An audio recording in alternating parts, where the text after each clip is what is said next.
2023 wasn't a good year for the Carolina Panthers, but I'm trying to make 2024 a better one for myself. Get started on your resolutions with Factor so you're ready for the new year. Factor's ready-to-eat meal delivery takes the stress out of meal planning and sets you up for success in the new year. Skip the grocery stores, prep work, and cooking fatigue. Instead, get chef-crafted, dietitian-approved meals delivered right to your door. With over 35 meals to choose from per week, including keto options, calorie smart, vegan plus veggie, and more, plus over 55 weekly add-ons, you'll have a ton of nutritious and flavorful options to kickstart your resolutions. Skip that overpriced takeout trap. Factor is cheaper and way more delicious than takeout. Get chef-crafted, restaurant-quality meals delivered right to your door, and they're ready to heat and eat in just 2 minutes, which means more time for you. Head to factormeals.com/C350 and use the promo code C350 to get 50% off. That's code C350 at factormeals.com/C350 to get 50% off.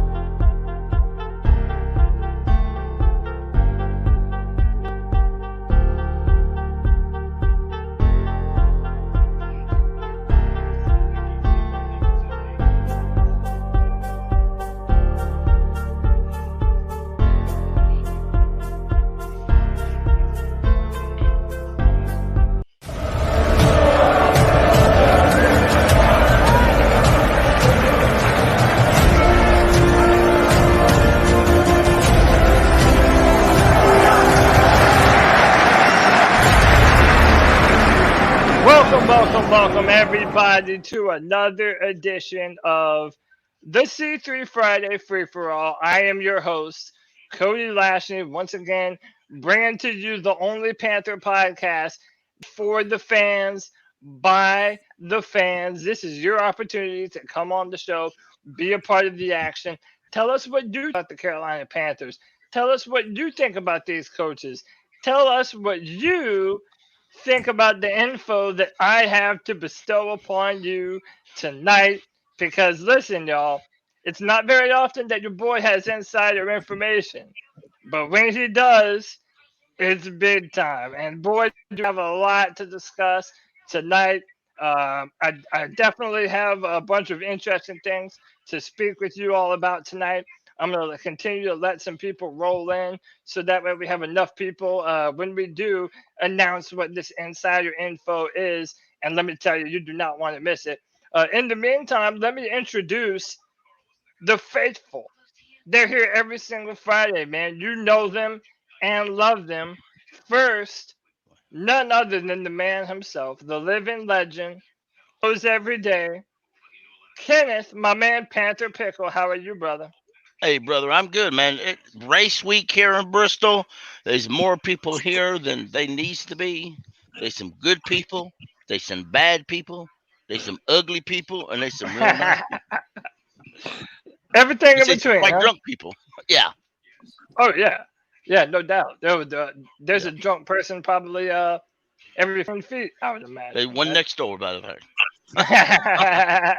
Nice. We're happy to have you, Pickle, of course.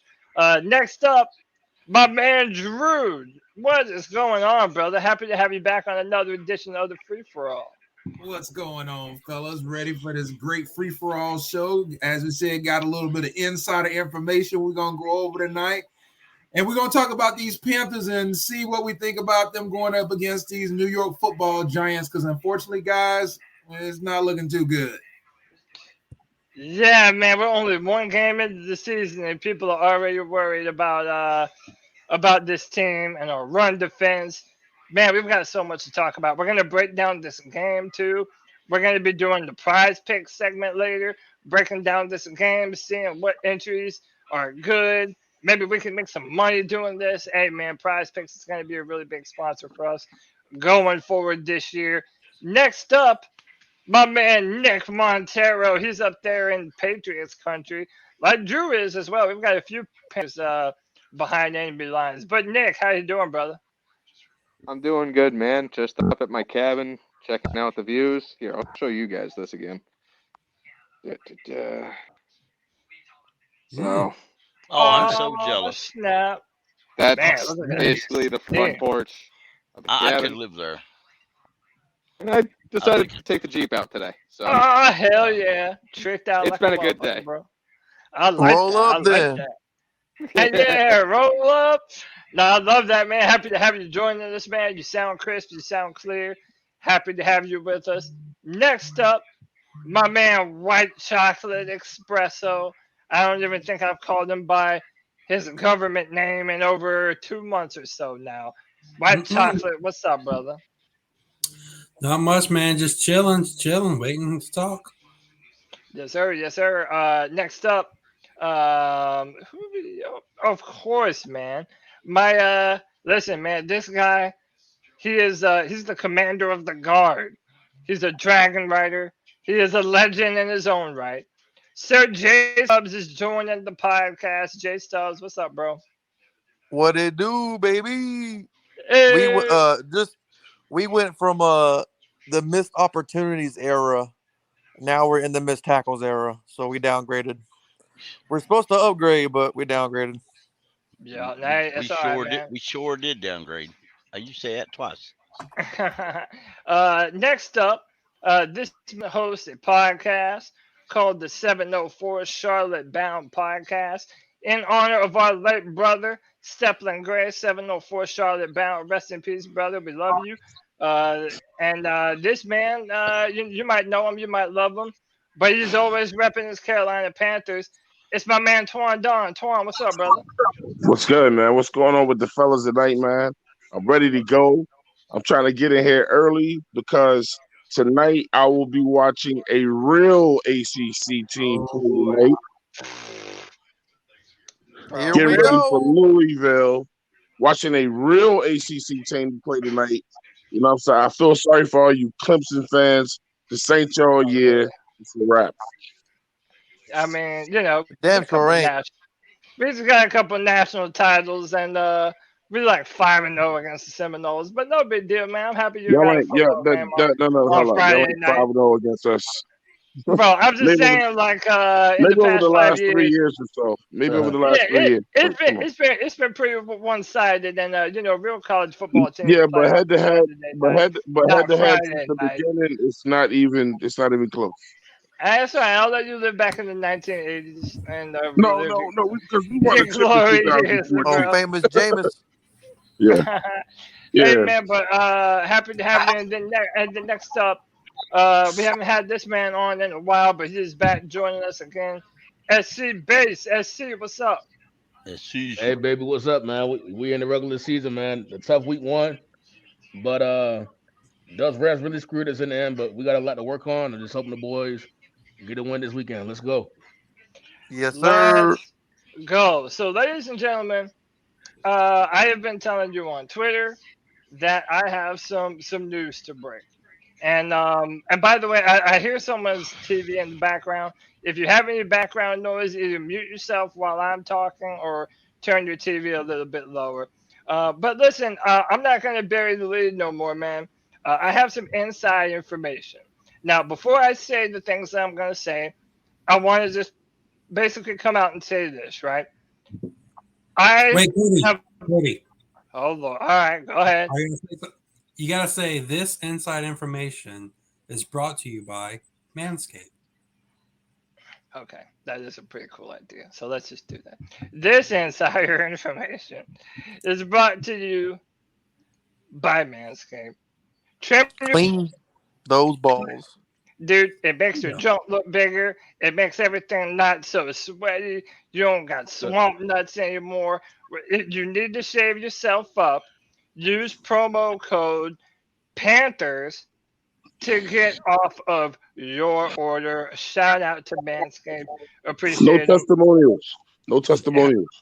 Well, you know, that's for a different day. You know, this is the Friday Freak for All. No But, testimonials. all right, so look, let me jump into this, man.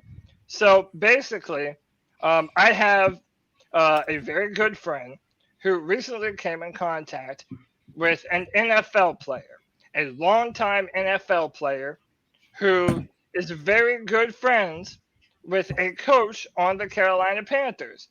Now, for the sake of keeping everyone anonymous and not revealing sources, I'm not going to tell you the name of my friend. I'm not going to tell you the name of the player. And I'm not going to tell you the Panthers coach. So, with that said, you can choose to believe everything that I'm saying or none that I'm saying at all. And that is entirely up to you. But Yeah, I I don't feel believe good. it. I feel good. Shut up, Tom. I feel good enough about this information that I am coming to you all today, and I'm going to deliver it to you.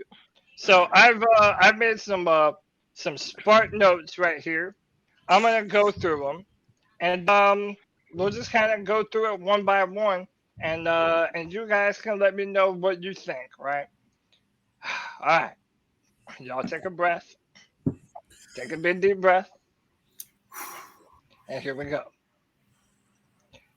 Many coaches and players on the Carolina Panthers have a real problem with Phil Snow and his college-style defense. Chief amongst them is none other than Steve Wilkes, who feels like our defense is made up too much for the college game and is incapable of being successful long-term in the NFL.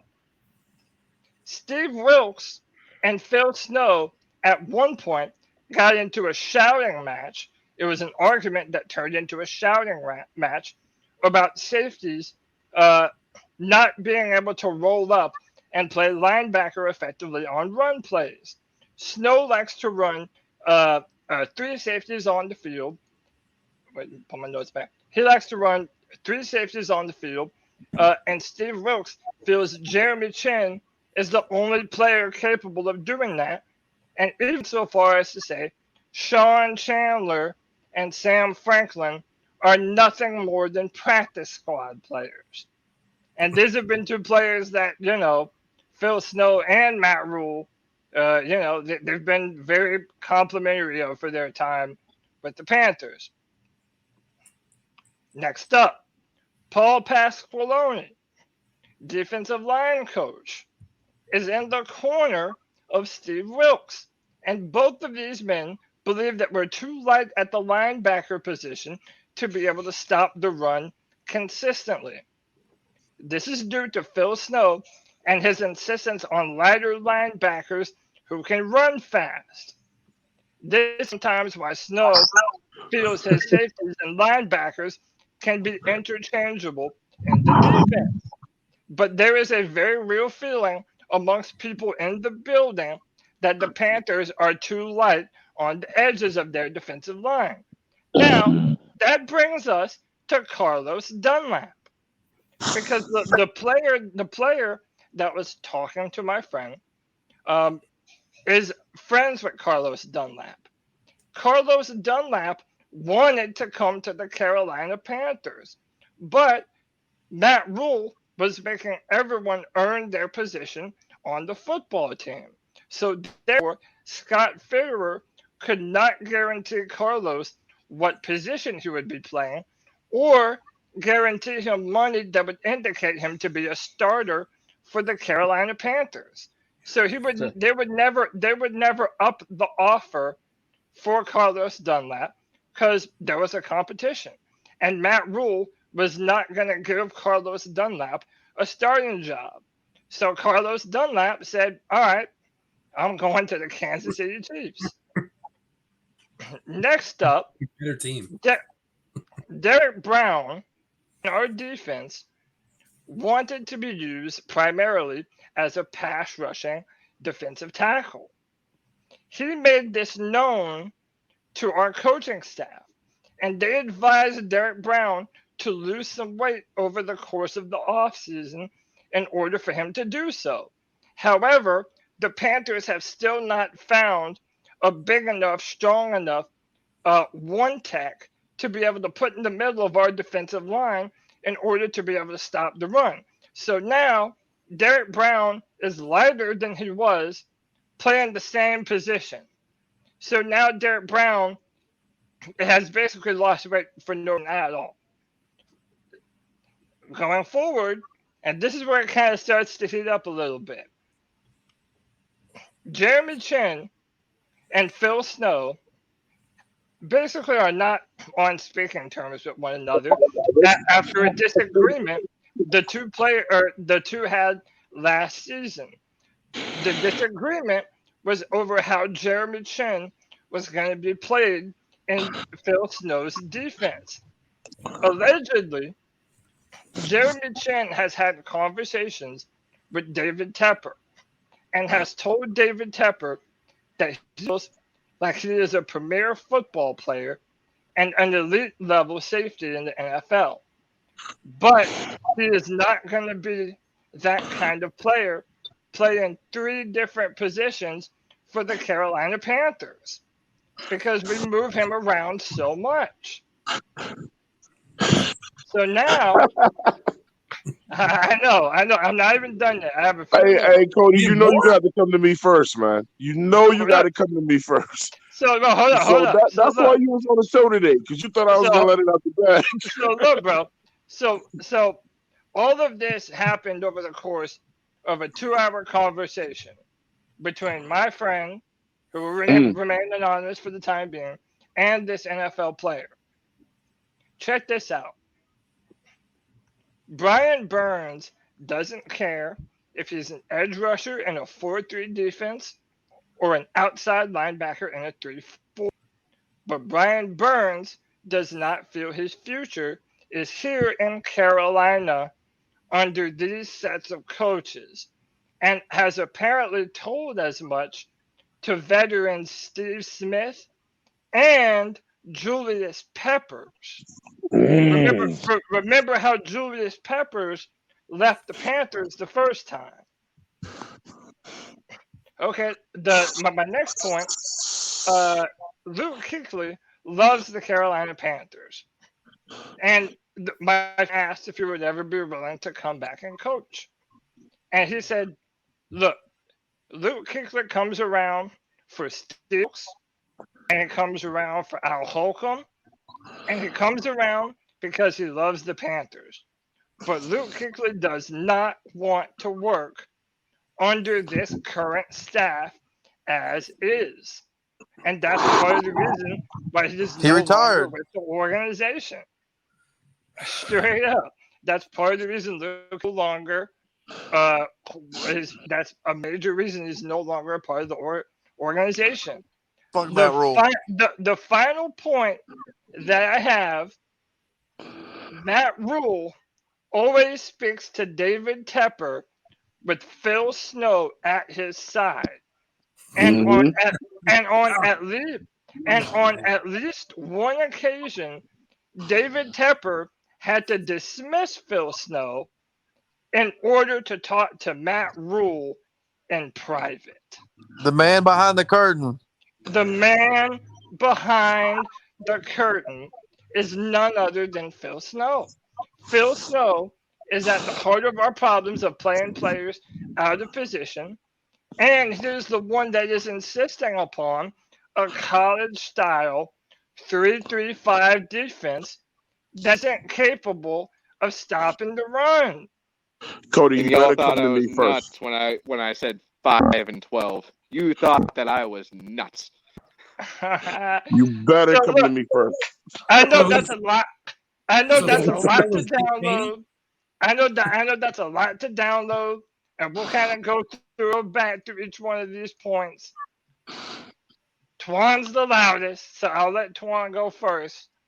Twan, out of everything I just said, man, what sticks out to you? All of it. And man, when I talk this football shit, I know what the fuck I'm talking about.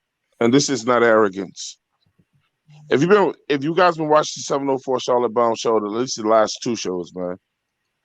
My main thing I've been talking about, and Pickle can vouch. I said something's going on with this defense. I said the main issue before you guys start diming out players. I said just like Joe Brady. I said my mission this year is I will not let Phil Snow go under the radar because this guy has no fucking clue what he's doing, and these players are not going to want to play under him, man. As much, I did an afternoon show today. As much as today, I spent an hour on that shit. So my only question, everything that Cody is saying has got to be absolutely valid. I went over it, man. Look, Phil Snow, statistically, not my opinion, is the worst defensive coordinator the Panthers have ever had. Matt Rule, statistically, not my opinion, the numbers, is the worst coach the Carolina Panthers have ever had. We know the story of what to do. Those are the three main coaching positions on a team, right? I told everyone, how in the fuck can we move forward if you got a three-headed monster of failure? I always went to that Cody was doing. I said, Phil Snow is refusing to Somebody change. got an echo, bro. yeah. I said, he's refusing to change with the times, bro. He cannot keep running that old 1985 bullshit that he keeps calling exotic when it's not exotic. It's that Reggie. So let me jump in here, Twan. What does everybody make of the division between? It really seems like the battle lines seem to be Steve Wilkes and Paul Pasqualoni. I can't confirm this, but I might even throw Al Holcomb into that mix versus Phil Snow and Matt Rule. I got you, Cody. Go ahead, man. One thing that's happening too is Brian Burns looking around. Jeremy Chin looking around like, yo, I got a contract coming up. Like, I'm supposed to be a Pro Bowler, and I'm not. And Phil Snow's running this bullshit defense, and we can't stop the run. And we literally played 80 fucking snaps. So compared to the offense played 30 snaps. Like, they looking around like, yo, I'm trying to get paid, bro. That's the best of business of football. Yeah, and then how about somebody like Jeremy Chin basically making it known that he feels like they're moving him around too much. Jeremy Chin feels like he can be a top level safety in the NFL, but they have moved him around. Snow has no clue what he's doing. And to Twan's point, he's moving him around like college player does. That hey, the best player just roams around and we'll make up shit for him. It's like y'all talk you can't about do college, that at this level, bro. You talk about college plays. That 3-3-5 is a freaking joke. Cody got a clip here you can watch and tune into the players' numbers in that play. And also think about how much they weigh and their strength. And you'll understand why every time we line up against that, every time we put that play on the field, we're going to get run on. Every single time. Bank on it. And he loves running it.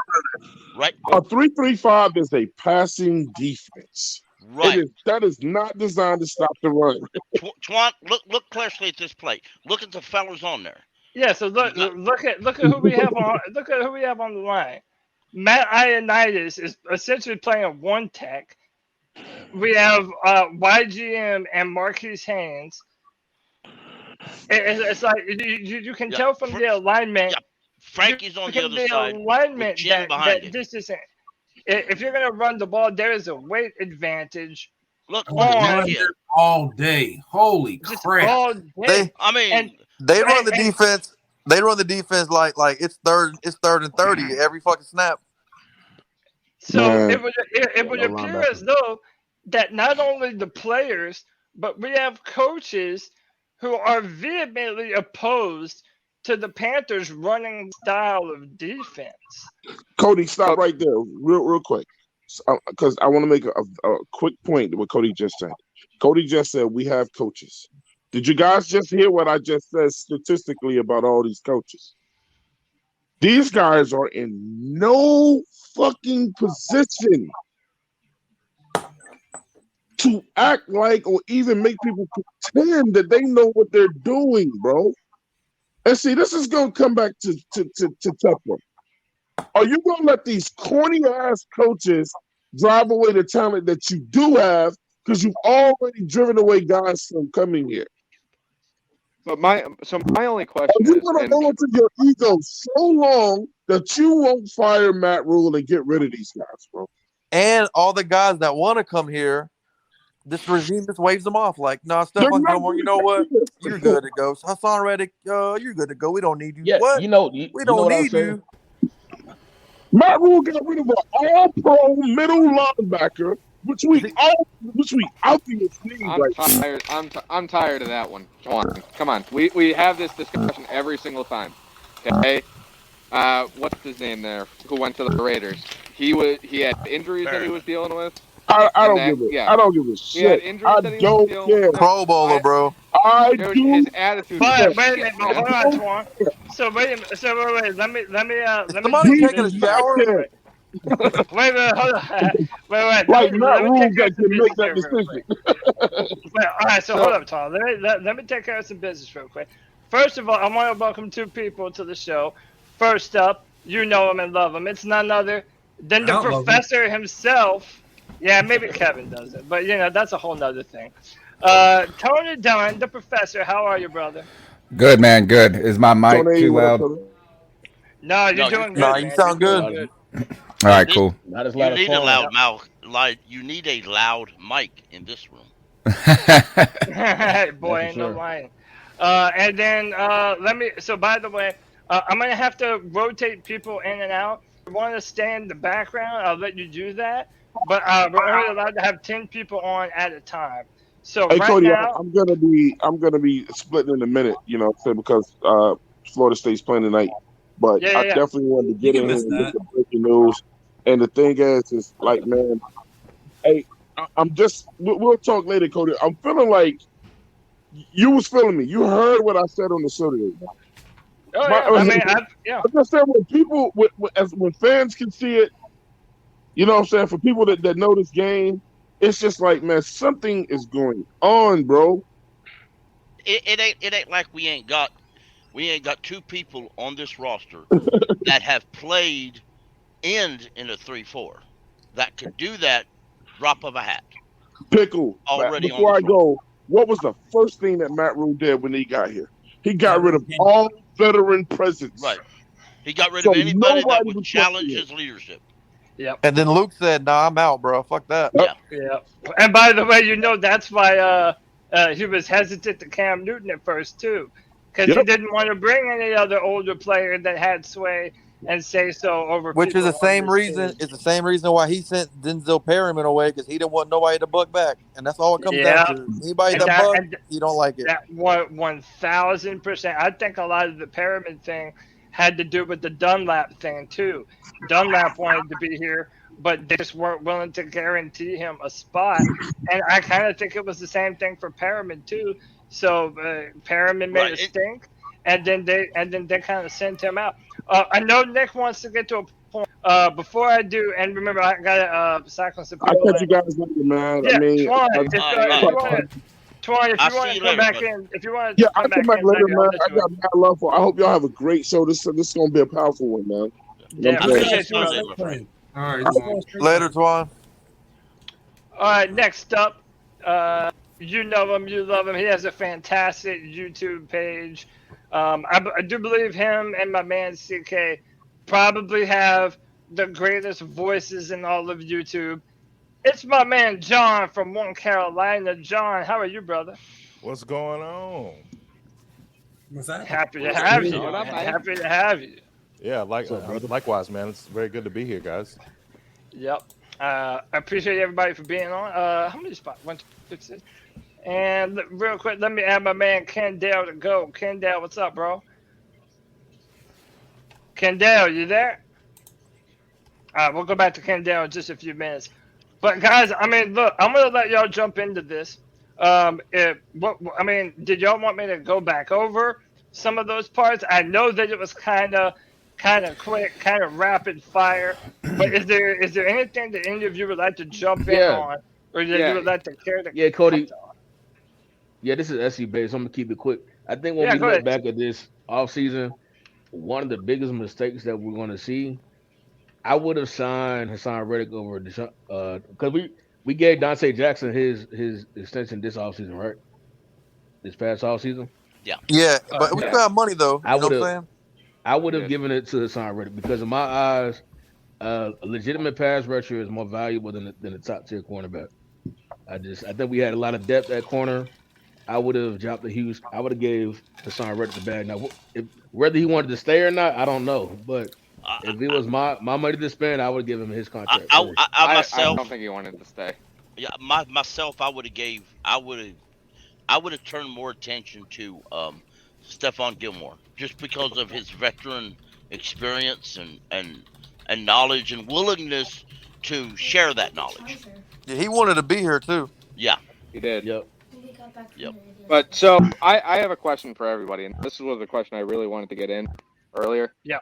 Mm-hmm. I agree with after hearing everything that you just said, Cody, it makes a lot of sense. Okay, it kind of ties all the pieces together as far as why we've had the issues that we've had over the last few years.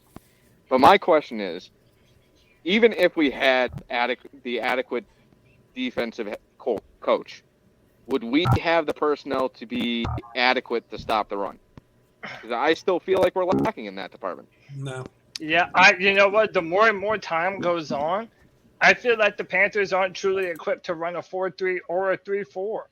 Like we have players that can kind of fit both, but aren't really specializing in one or the other. By the way, Lynn asked me when was the between Jeremy Chin and David Tepper. I do not know when the meeting was. I just know that apparently it did happen. Jeremy Chin did feel compelled enough to talk about this to David Tepper. And the one of the things that kind of gets glossed over to me is the fact that Matt Rule and his everybody has to earn their spot mentality and mindset ended up having us pass on Carlos Dunlap, who, according to the player source that we're speaking of, Carlos Dunlap wanted to be a Carolina Panther. Carlos Dunlap wanted to come here, but they were never able to guarantee him the adequate amount of money, and they would never even guarantee him a starting job. So what was Carlos Dunlap supposed to do? The Kansas City Chiefs. I don't think, in my own opinion, you can tell somebody they can be a starter without telling them that. For example, Ron Rivera used to do that. He used to tell players who wanted to come in, he said, I need you to be a leader. I need you to help teach this guy, and we're going to rotate you. That let the veteran know that he was going to get a lot of playing time, and he was still going to be very well used in the defense or the offense, prospectively. But Matt Rule doesn't seem to have the knack to speak to Pro Bowl. But at the end of the day, it goes to what Cody's been saying is like he cannot evaluate talent. He evaluates speed and athleticism. It's like, he will ignore the tape just because, you know what. And I feel like this time he actually, watched the tape with Aquanu because we literally bully them. Like that's how bad of they're running now. Like Panthers Twitter literally bullies them into decisions, and like we're not always right. So we're gonna complain, but it's like there's no leadership. It's like when the fans run the team, you got a problem. Yeah. So then is the problem with Matt Rule or Phil Snow or both? No, it's Matt Rule. He's the top guy. So I saw Tony raising his hand. I'll go to Tony. I'll say first. I think if you look at the history between Phil Snow and Matt Rule, Phil Snow gave Matt Rule his first opportunity to be a coach. So Matt Rule feels like he owes Phil Snow a great debt. Then on top of that, everywhere that Matt Rule has ever gone as a coach, Phil Snow always follows him. All of this information has me thinking that Phil Snow is the real mastermind of just about everything that we do. He pretty much is the puppet master pulling. Like basically, Matt Rule is the joke that we thought he was. It kind of leans on Phil Snow. And by the way, if you look at all of our quarterback decisions, remember Phil Snow, who said that Sam Darnold kind of reminds me of Matthew Stafford. Oh, yeah, the same Matthew Stafford that the Panthers tried to go out and get in free agency the very year before. Then Phil when you look at, Phil Snow's out here like Littlefinger, bro. he is. He's like little. This man is. He's pulling the strings from behind the scenes. And when you look at all the problems that the Panthers have been having, players out of their position and players not being happy with the positions that they're in, dude, that has Phil Snow written all over it. All over it. I got a question, Cody. Yeah, but hold on. Tony has his hand up very politely, so I have to let your father go first. First, I want to say that, one, we got to recap the kind of information for people who are just joining the show. 170 people watching. Go ahead, smash the thumbs up button, subscribe. Be a part of the cult of Free for All Friday. The second thing is we really have to thank Panther Pickle for this. And third, we have to start labeling this as sources close to the team. Sources close to the team. We get to say that now. Sources close to the team. Per source. We are those people now, guys. We get to say per source. Sources close to the team tell us that ultimately there is disarray in the front office of the Carolina Panthers. No surprise there in many ways. But in places that you would not expect it, particularly with this defense and players being dissatisfied with the lack of, I guess, identity, focus, and this 3-3-5 stack. And I tell you this is, you look at that play. Maybe this is Matt Rule in his press conference did say that some of those like one or two of those run calls were on the coaching staff for just calling the wrong defense at that point. Maybe that, if I got to say, if that's the case, it's that one clip you showed me, Cody, because that defense had no chance to win against a run play.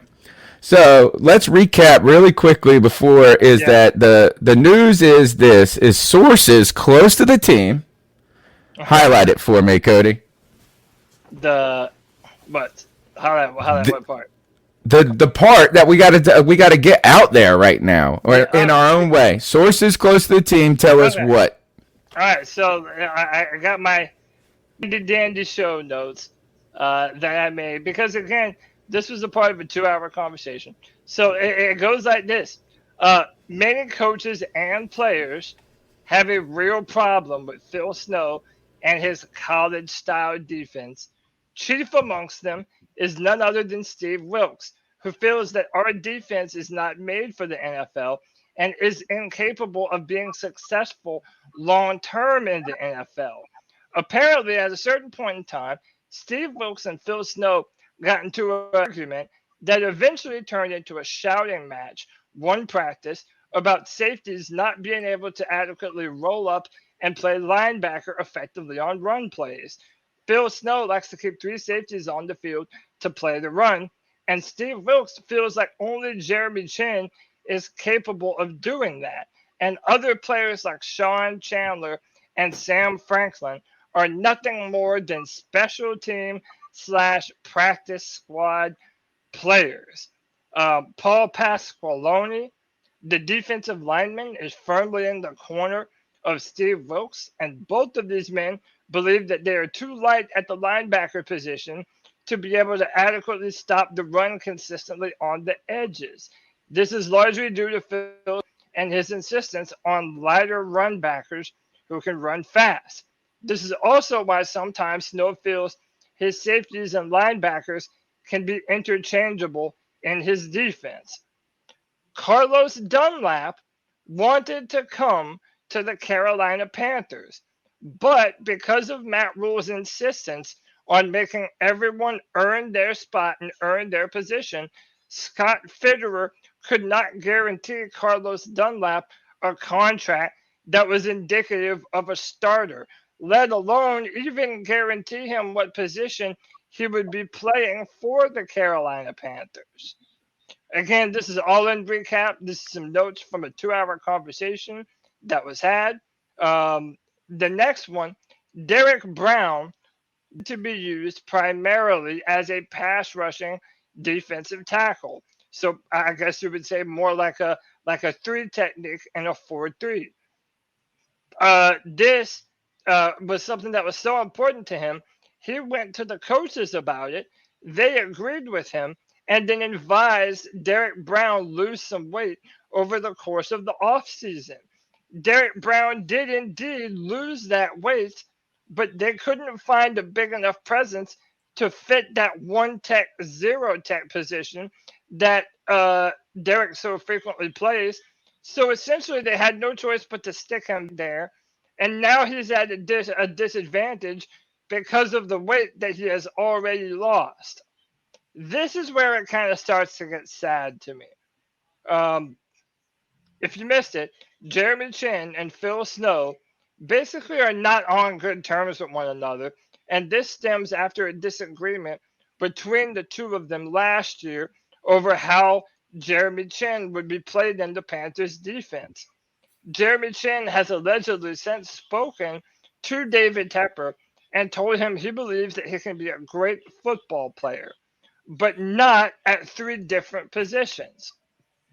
The sadder note, Brian Burns reportedly doesn't care if he's an edge rusher in a 4-3 or a 3-4, but Brian Burns doesn't feel his future is in Carolina under these sets of coaches.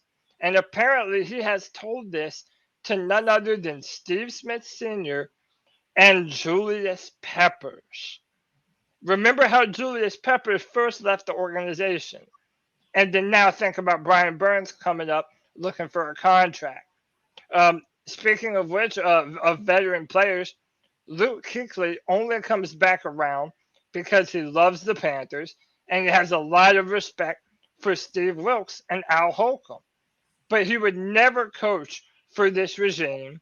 And this regime was part of the reason why basically Luke decided to quit the organization and decide, nah, at a later time, at a later date, that's when I'll come back. And the final point, Matt Rule almost always speaks to David Tepper with Phil Snow at his side. So whenever they're talking about the ins and outs and the finer details of the Carolina Panthers, Phil Snow is always there to have these conversations alongside Matt Rule, because Phil Snow is the one who's actually in control of the football team, in my opinion. And according to this player, at least on one occasion, David Tepper had to dismiss Phil Snow in order to talk to Matt Rule in private. And that's all the information I got, y'all. This is information that was given to me over the course of a 2-hour conversation with a player.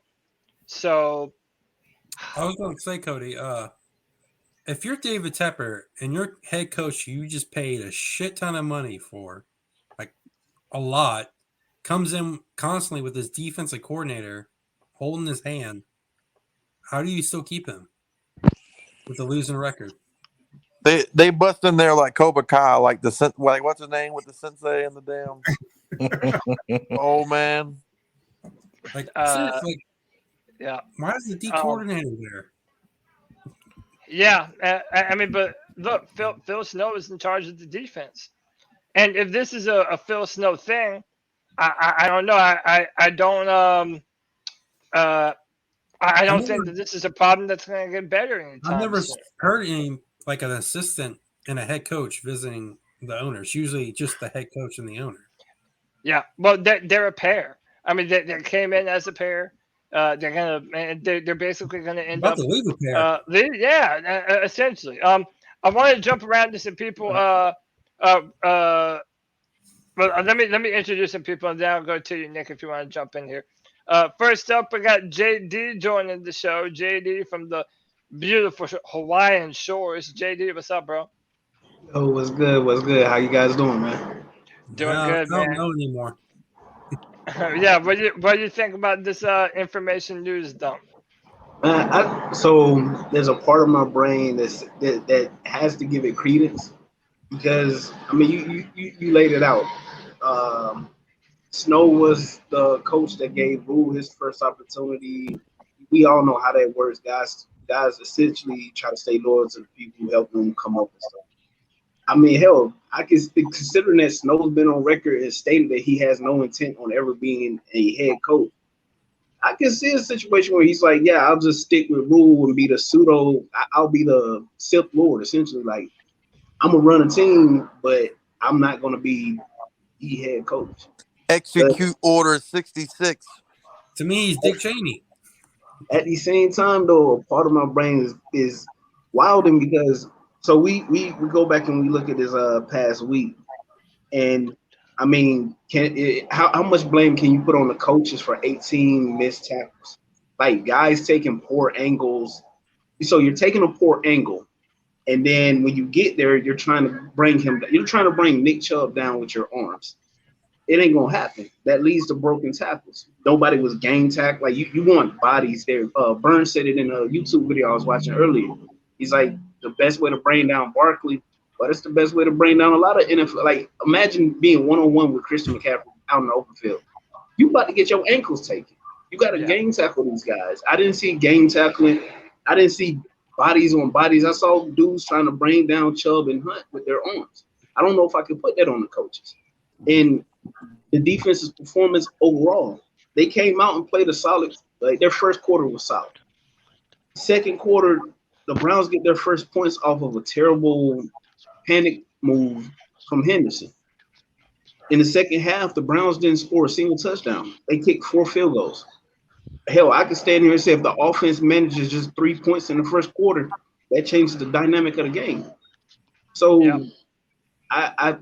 It's like those two parts of my brain are combating right now. Like I can see there being some players and coaches upset with Snow's scheme, but at the same time, the coaches weren't out there on the field taking poor angles and missing tackles.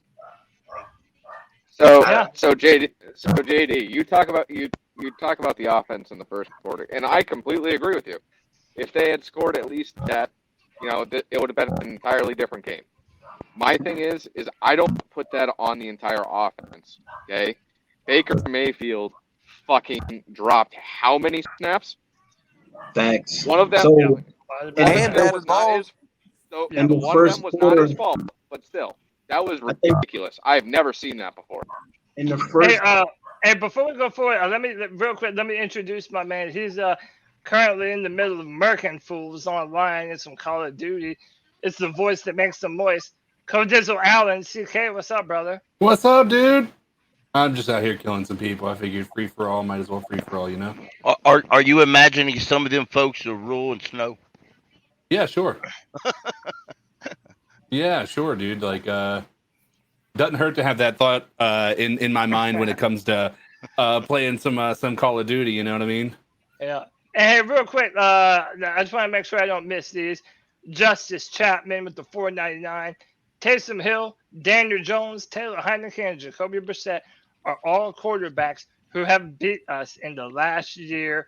Embarrassing. I agree with you, Justice. And then next up, we got TJ. He says, great stuff, Cody, putting the media to shame with this info. And look, guys, I'm giving you this information, but it's up to you whether you want to believe it or not, man. I wouldn't have given this to you if I didn't feel like this was legitimately something to talk about, something that I felt comfortable enough sharing. Again, I know who the player is, and I know that this player has played multiple years in the NFL, and I know that he is very good friends with a very high-up coach on the coaching staff. So, again, take it for what you will. If it ends up being all false, hey, I don't know. I best foot forward and gave you guys the information that I'm hearing, that I'm receiving, that I'm getting. Whether or not it ends up being true, I don't know. We'll see. That remains to be seen. I want to jump around to some more people. By the way, I'm going to be filtering some people in and out to make sure that everybody gets an opportunity to speak and talk about this. The chat room has been talking about him, so I want to get him in on this conversation. My brother John from Warren, Carolina. John, what did you make about all this? I mean, and what say you, man? Does this make sense to you? Is it kind of far-fetched? What are you thinking about this? Well, first I want to say, I hope my mic's not too loud, so let me check that first. No, you sound fine. All right, perfect. So I think that your reporting on this was excellent. As a matter of fact, if it does turn out to be true, man, you could, really be cited as a reliable source. This is the kind of stuff that builds confidence with people, on the outside, especially when you don't leak their information. When they tell you stuff, leak their personal information, but you just tell the stories themselves. So right, that's really cool. But the reason that I can believe it to be true is because a lot of it you can see. It's not so much stuff that you're saying that's not visible. Like one, for instance, we saw Derek Brown and the amount of weight that he lost coming into the season. Like that's visible. We see the lack of linebacker depth that we have and the size and athleticism. That's visible. Sean Chandler, Sam Franklin, that's extremely visible. So these are all things that, are extremely believable just based on, those things alone. What I would also add to that is two things can be true. All of that, what you said, can be true, but winning can kind of take a lot of that out of the picture. Yep. Right. So and here's what I mean. So the 3-3-5, I talked about in 2020. I don't see them doing it nearly as much this year, but as far as that defensive set is concerned, because we did go 4-3 a few times. I just think that we're putting the wrong guys in the game. Remember what I was talking about Marquand McCall. Man, he's the only defensive tackle we have on the roster. This is including Derek Brown, outside of one play he made in the preseason that consistently got pressure in the backfield. I was watching a podcast with Michael Strahan. He was on the Pivot podcast, and he said, where does a good secondary start? They all said it unanimously, pass rush. If you can't get a pass rush in the NFL, you will lose the majority of your games, and we cannot get it. And he is the only person that you see that consistently gets in the backfield. Why is he getting snaps over Phil? Why isn't he getting snaps over Phil Hoskins, who literally gets thrown off ball every play, right? And so that's one.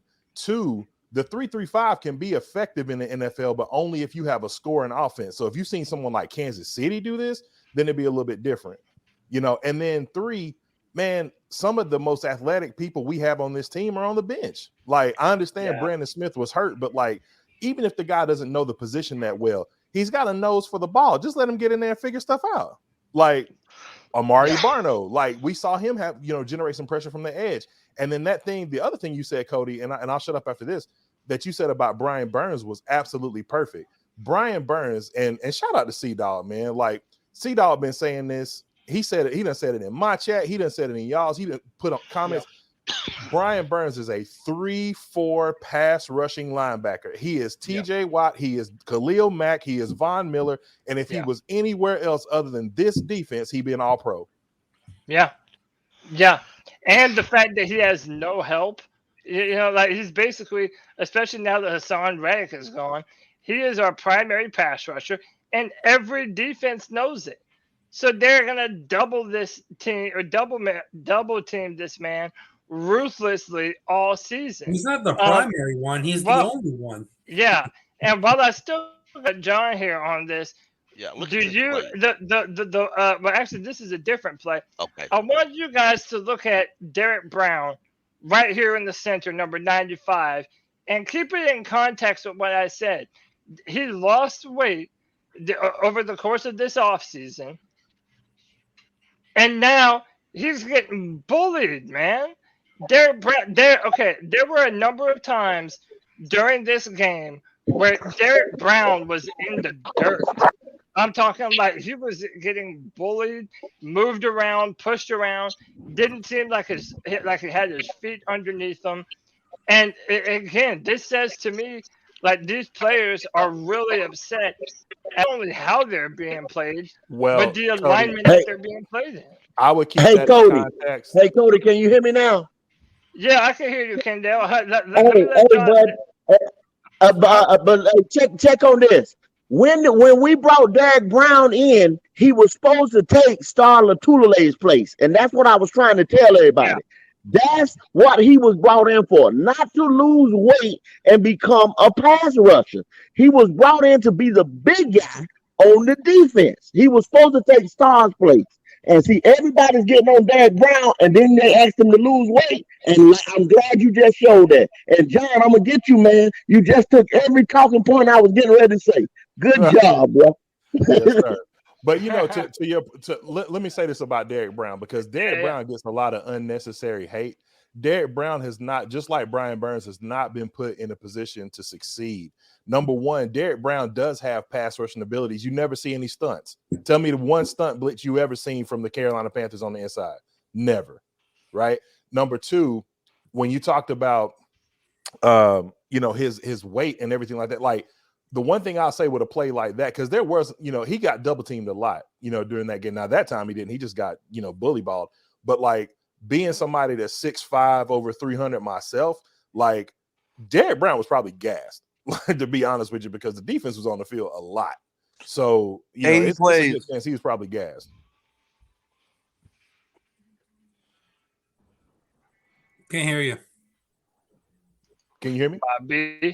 No, another thing that Sid Dog mentions too, since we're talking about players playing out of position, we got J.C. Horn in the slot. Now, is J.C. Horn not your typical definition of an outside corner? Yes. That's outside what corner. He is. But I think the only reason why they put J.C. Horn in the slot is the same thing I said a few weeks ago, is they were looking for the most physically corner. And J.C. Horn is the most physically corner. Last year we had Gilmore, or even honestly we had his name slips me, but we had another veteran corner that we could have used in the slot. Jackson or Henderson, either one, isn't nowhere near physically enough to be in the corner. They're gonna get slapped around in the corner worse than they are on the outside. So Snow said it in the preseason that they planned to move the corners around, and primarily they wanted to put Horn in the slot because he's a bigger corner, right? He can actually help in the run game. Yeah, if you're the defensive coordinator, it's a good idea to move him around if all you're going to do is face passing defenses. Exactly. If you're facing a run defense, if you're the offensive coordinator, you're going after that nickel corner who can't really tackle all that well anyway. At the end of the day, running the football, if you can execute it, is the easiest way to win a football game. It's fundamentally back to when they first started football. We just ignore it. We don't use them. You got to remember when the Saints safety he just signed. He used to be with Kansas City. We looked Tyrann Mathieu. Yeah, Tyrann Mathieu is a stud safety. He also plays nickel corner because he's that good in both ways. Hey, before while CK is in the loading screen on his Call of Duty there, I'm gonna require your assistance, my brother, my fellow Four Horsemen, because we've got some people in the chat. We have, in fact, 210 strong people in the chat. I was wondering if you can give them some of that silky smooth shaming that you do so nicely. Well. You guys get to pop in here, see a little delay on my camera and my audio. That's okay. I'm hoping it's not too distracting for what's about to happen. You guys have come here to enjoy some free-for-all while I maybe do a little free-for-all in myself here in Call of Duty. But you haven't hit that like button yet. You've come in here to talk about the Carolina Panthers, but you haven't said, C3, I appreciate what you do here.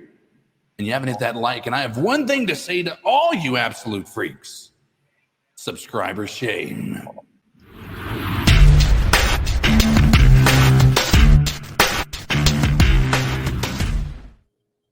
Subscriber shame. 211 viewers. 95 thumbs up. Hit that like. Hit that subscribe. hit that notification bell for every single time the C3 Panthers podcast goes live. Hey, man, trying to bring you some inside information. The last time I had inside information for y'all, I called correctly that the Carolina Panthers were going to be on Amazon's All or Nothing. And I had called that months before it actually happened. And I had good information.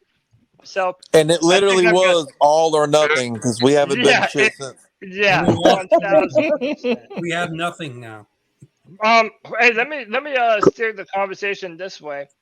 What do y'all think about Brian Burns potentially thinking that his future is somewhere else with a different coaching staff? Smart. I promise I was true. just It's thinking 100% that. true. That hurts, man. I was literally just thinking that the other day. I'm sorry, Nick, go ahead. It's all good, dude. I mean, it just hurts, man, because he was the first player on the Panthers that I kind of fell in love with, you know, so back when I became a fan and shit. So that hurts, man. I don't want to see him go anywhere, especially given the fact that we drafted him. He's been a stud for us. We just did the same thing to him that we did to Cam Newton. We didn't put the pieces around him. Yep. Not only did we not put the pieces around him, like you could really place some blame on Ron Rivera. Brian Burns was a 3-4 linebacker coming out of college. You know what I'm saying? Like, that was going to be his trajectory. We never had the defensive set to let him flourish. So it's a wonder he's done as good as he has. Like putting on all that weight and stuff. Like, yeah, that's cool, but like, bro, you're not an edge rusher. Like you're a linebacker who pass rushes primarily. He's like a hell of a gunner. Yeah. Don't remind me, dude. I would prefer Carolina. I would just prefer John to blame that on Marty Hurney because Marty Hurney was a GM and he thought he was God's greatest gift to drafting in the first round. That's a good. But I don't have any proof to that. That's just what I'd like to think. I mean, he kind of was God's greatest gift to draft in the first round. Yeah. Yep. I hate to say this, guys, but man, Michael Parsons will be tremendous on this team right now. Bro, listen. Who was that? Stubbs? That's Jay Stubbs. Man, y'all remember we did that the pre-draft party on what was it? What's my man? Panther Nation podcast. Yeah, and we had all the Carolina Panther guys together, and I was screaming from the top of my lungs that draft. Man, Michael Parsons. Him and Brian Burns teamed up together, like would have been insane. Yeah, man, it would have been crazy. Incredible. But that was the same year. Matt Rule wouldn't use them right. No, that's what I was getting ready to say. I mean, the reality is Dallas almost didn't use him right. You know, they had no choice. He's so dominant pass rushing that they had no choice but to play him. Yeah. Cody, I got a question for you. Yeah, go ahead. All right. We lose Sunday. I'm going to give you 3 options. All of y'all can answer it. If we lose Sunday, A, keep it moving. B, blow it up. Or C, blow it up. That depends on how we lose. I'm taking D, blow it up. If we lose the same way that we did to the Browns by not being able to stop the run, I'm sorry, Phil Snow's got to go, man. I was giving him praises and kind of giving him some slack last year just because I didn't feel like we had the right personnel to stop the run. But this is a whole new year, and I'm not ready to sit back and watch another 5-12 season like I call it. Yeah. I mean, to be honest with you, I don't think that we need to blow it up, but I don't think and believe enough in our coaching staff to be able to make the requisite changes in order for us to not have to blow it up, if that makes sense. I mean, listen, I kind of think that we're not truly built in the correct way to be a real 4-3 or a 3-4, but I would just run at a normal 4-3, try and get Derek Brown at some 3 tech, like I feel he wants to be at. Let Burns be on the edge. Put YGM on the other side. Either put Bravion Roy at 1 tech or maybe put Matt Ioannidis in the middle, even though I don't love Matt Ioannidis in the middle at all, if I'm being very real with you. But I think that there are some changes that we could make, including adding Brandon Smith to our linebacking core, who, by the way, is on the injury report. That sucks. But if we were able to get him on the field and change up some of our personnel and how we put them on the field, I don't think that we need to blow everything up, John. Why I we bring in really Sue? don't. Cody, I'll tell you what happened. Bro. What happened Oh. was Phil Snow came in the league, right? And he had the whole league confused for about a year, about 25 games or 20 games. And they started to figure him out a season and a half ago, and he would not make adjustments. He keeps running his same bullshit because he's too arrogant. That's all it comes down to, man. This league, they figure you out quick, especially if it's a college scheme. Cody, I recall correctly. If I may add this real quick, Yeah, go ahead, a bro. lot of people are still talking about Sean Payton. Let's be clear here. Sean Payton is still under contract with the Saints. The only way he's going anywhere is for a team to trade the Saints, preferably draft picks, to get Sean Payton. And Sean Payton has to agree to come to that team. I don't want Sean Payton. So, I mean, and there ain't no way in God's green earth the Saints, not unless we give them like 5 first-round picks, they ain't going to send Sean Payton here in any way, shape, or form. Don't tell Cleveland I Browns doubt seriously that they're going to trade, that they would trade him to the Cowboys. So I know he's a hot name, but it's very unrealistic to call for Sean Payton to come here. So Cody, I'm with you, man. I don't think we necessarily have to blow it up, but I will say this, and I've been like Mike Ricks. Mike Ricks said on Twitter the other day, or probably last week, and it went nuts on Twitter when he said it, because he and I myself have both been Matt Rule apologists, and I'm not quite ready to jump off the hill just yet, but the first foot's off. Like the first foot is completely off the ledge, and I'm like you. I don't think we necessarily have to blow it completely up because we got a lot of pieces, but a new coach, and then, man, I know this is gonna sound crazy, but I'm gonna just throw this out here, Cody. Especially if we end up tanking, man. After watching what I watched last night, the only name that I know everybody's C.J. Stroud, Bryce Young, man, Will Levis. He looked. There you like go. John, great minds think alike, man. God, Will Levis looks a lot like Herbert, bro. And I'm like, ooh, man. You know what? It's funny because I kind of think he looks more like a Josh Allen in his propensity to run. Like Will Levis can run. 4? We have 4. We have 4 picks. We got a first, a second, I think a fourth, and something like that. We don't have a full resume. Hey, by the way, I'm gonna filter some people in and out. I got 10 in the stream right now, but I got other people that want to come in and talk. I'm gonna. All right, Nick, I'll bring you back in a little bit later. So I'll bring you back. All right. Let me welcome to the stream our friend. He's Baker Mayfield's #1 fan, and I like him for it. It's Anthony. Anthony, what's up, bro? Yo, what is up? What is up, boys? I had to jump in after Cody spilled the beans because, like, I was thinking about this, and, bro, it sounds so true. Like, it sounds too good to be true. Dating back to when Luke Kuechly left, I don't know if y'all remember, but I don't think he was injured at the end of the season. I know that he had concussion problems, but I could tell that it makes sense now why he left. He didn't want to be part of this regime. I think, man, I think Phil Snow is the real head coach on this team. I really don't think Matt Rule knows anything. I think he's the one, like you were talking about in the meeting with Tepper, like, why does Phil Snow have to be there? Like, a lot of this stuff just makes sense based on what we're seeing on the field. Like, I was giving a lot of shit to Burns because I think a lot of his sacks were produced from Reddick last year, but we aren't using him the right way. We're not using Chin the right way. I think this 3-3-5 has to go. I think last year you saw Matt Rule used a lot of coaches as scapegoats, but I mean, man, if we can't stop the run again, I think it's time to. Phil Snow got to go because you can't beat a team if you can't stop the run. Like, it just goes for anything in this league, no matter who the running back is or, you know, whoever you're playing. That's my 2 cents on it.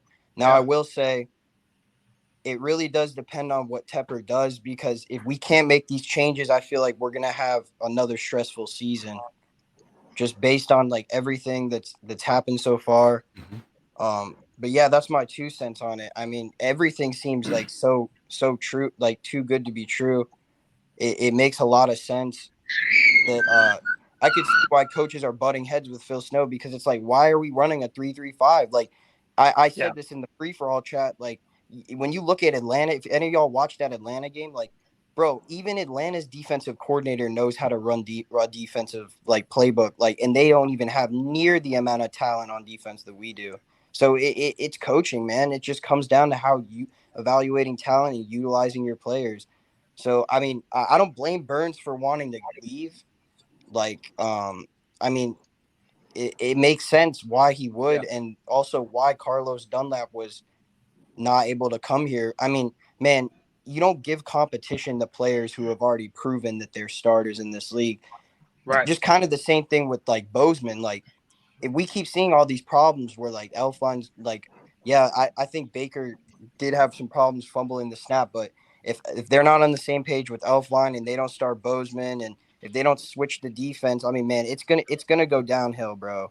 Like, there's no doubt about it. I think this just scares me a lot more than I was scared last year, because this stuff sounds so real, bro. Like, I think this information will come out and be true.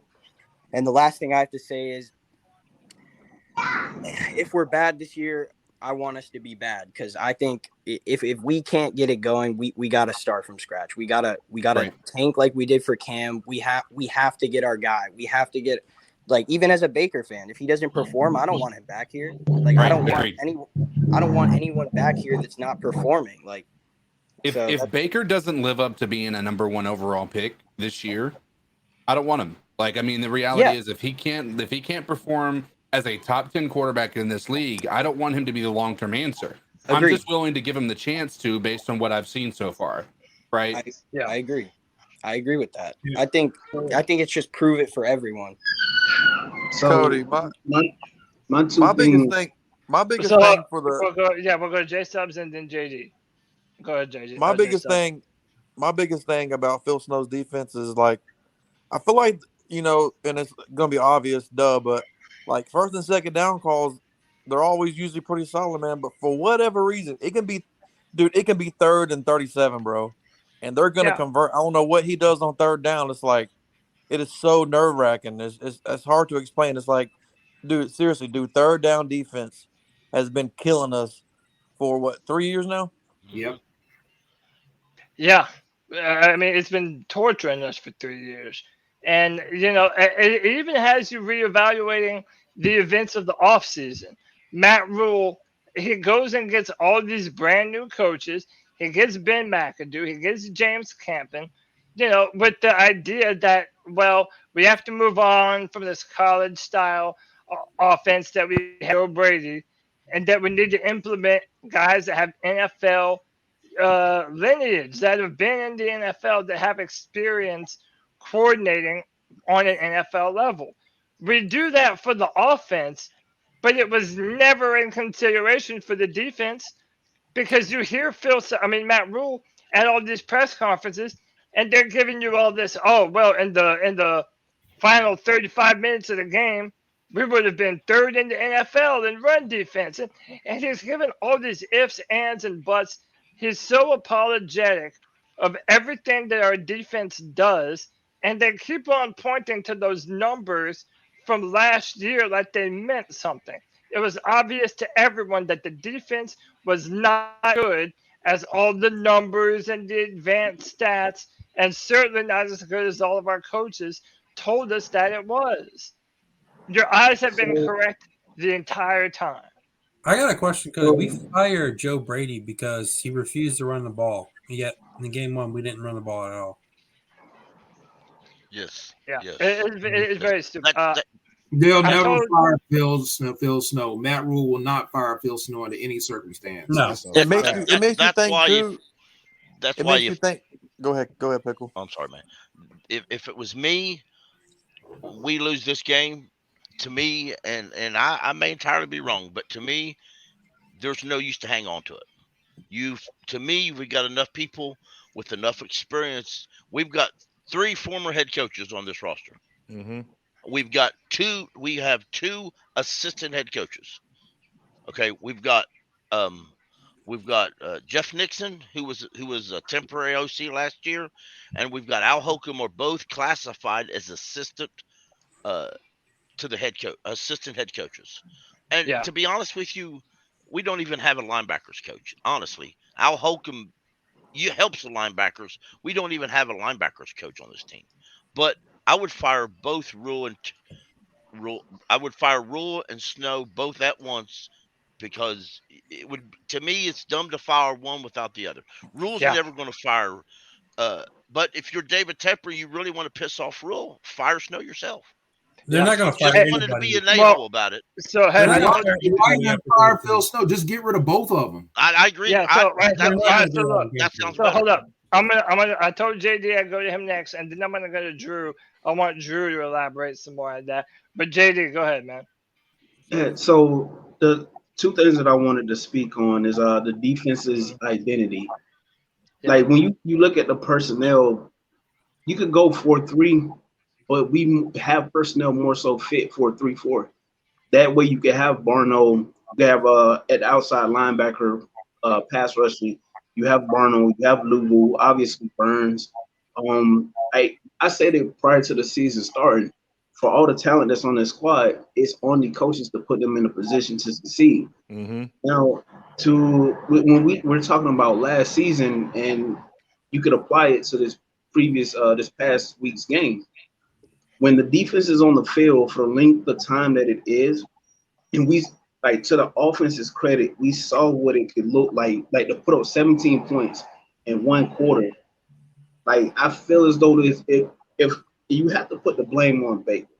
I know two of the snaps, one was in the red zone, and one was in the red zone where Elfline, he snapped it, and Baker's on the center, but Elfline snaps it to his left thigh as opposed to Baker's hands. There was another one where CMC picked it up and had the 30-something yard run where Elf skips it along, like it's shotgun snap, and he skips it along the line. The other three dropped snaps, those are just on Baker. And you have to question if the offense is able to get anything going, stay on the field for a little bit longer. Hell, again, we talked about it last season when our offense was legitimately holding the defense back. You're not able, Burns' numbers, the pass rush, they aren't what they would look like if he was on a team where they could put up points. So you look at this past game, and that's pretty much, that one game was a perfect example of how the Panthers season went last year. When Baker was brought in, the expectations were that Baker would be an upgrade over Sam, just at the very least be competent. I don't expect to see 5 snaps from him, right? You can talk about his passes being blocked at the line, tipped at the line and stuff, but I think that's something that the line and Baker himself can work on, because his height can't be the one thing that's playing a role in it. Cam Newton was 6'5", and he would get his passes batted at the line. So the ultimately for me, the game came down to the fact that the Browns played complementary football, where the Panthers did. If you're able to pair what the Panthers did in the first quarter with what the Panthers did offense, if you're able to pair what the Panthers defense did in the first quarter with what the offense did in the fourth quarter, it's a very strong chance that the Panthers win that game just off of one quarter of having complementary football. Right. I don't foresee the offense. Like I said, I don't foresee the offense having the issues they had in this upcoming game. And I mean, hell, simply being able to put points up on the board, you force the Giants away from being able to run. Like I was saying that before the season started. Offense puts points up on the board. The pass rush, the D-line gets more opportunities to rush the passer. Teams, by just the way the game is going, they have to go away from the run. So I don't. Ultimately, I would say that for all that's come, the information that Cody dropped on us, I feel a lot of that can be cured if the Panthers start winning. They have to play complementary football in order to do so. Like I mean, I'm going off topic here, but we get a drive, Baker runs it in for a score, and then on the very next play, I don't know if the defense was just worried. Like, if you go back and you look at the play, the guys seemingly like they're watching CMC. Like they're looking in the backfield, like they're worried about who's getting the ball. And Robbie just goes right by him. When was the last time the Panthers had a QB able? Like, the beautiful thing about the play was Baker's drifting to his left. He hits Robbie in stride. Robbie didn't have to slow up at all. I feel like we can have an offense that if teams aren't careful, they can fucking go nuclear on you, drop 21 points on you in a quarter, and now shit, we got to throw it to get it back in there. Then our defense starts to look like what we thought it would look like. A Burns, fucking YGM, they're able to actually get some pass rush going. But it has to be complementary football. JD, I can't tell you the last time that I think the Panthers put together one full game of complimentary football, all 4 quarters, just shutting out, doing our job, doing what we need to do. I can't remember the last time. And Cody, the problem with that is every time that we have started to do that is like we've had a coach that decides to slow up at the end of the game, right?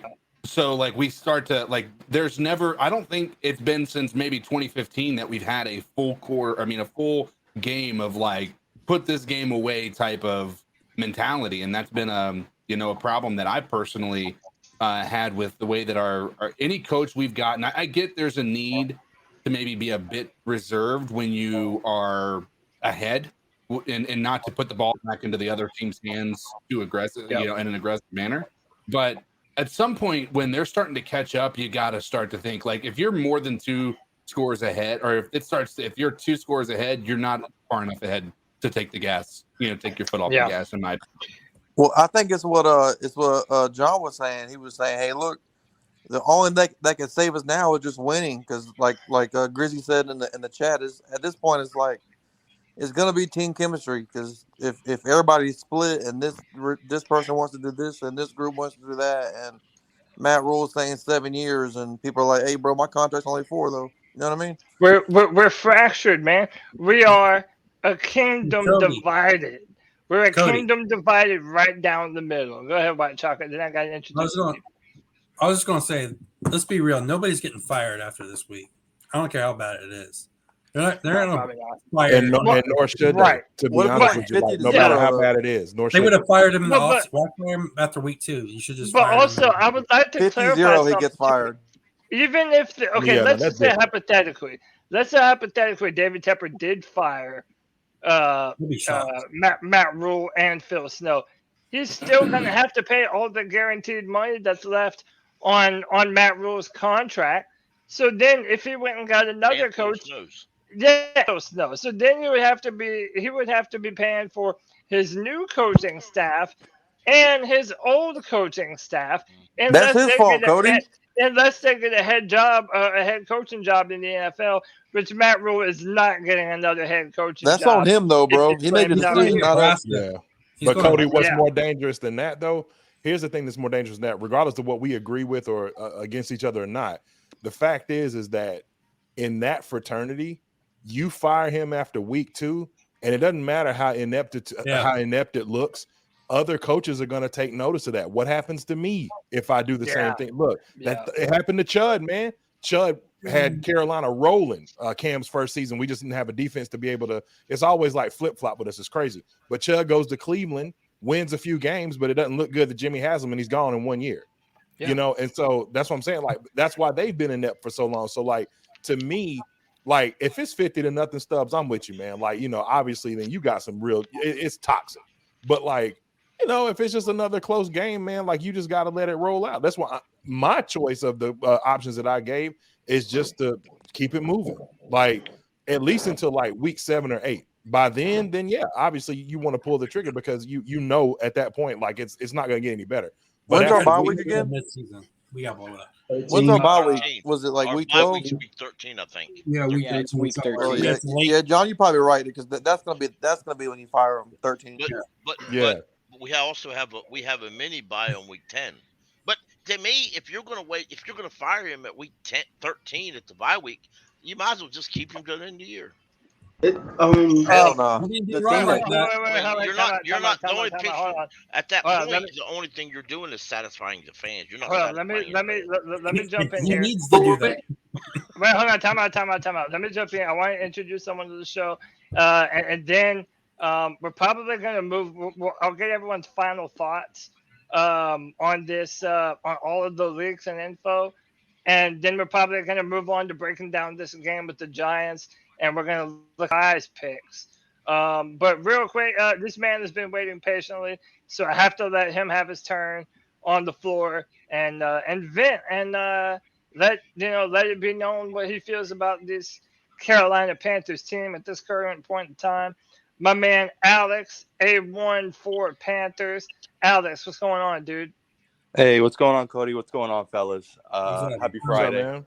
What's up? What's going on?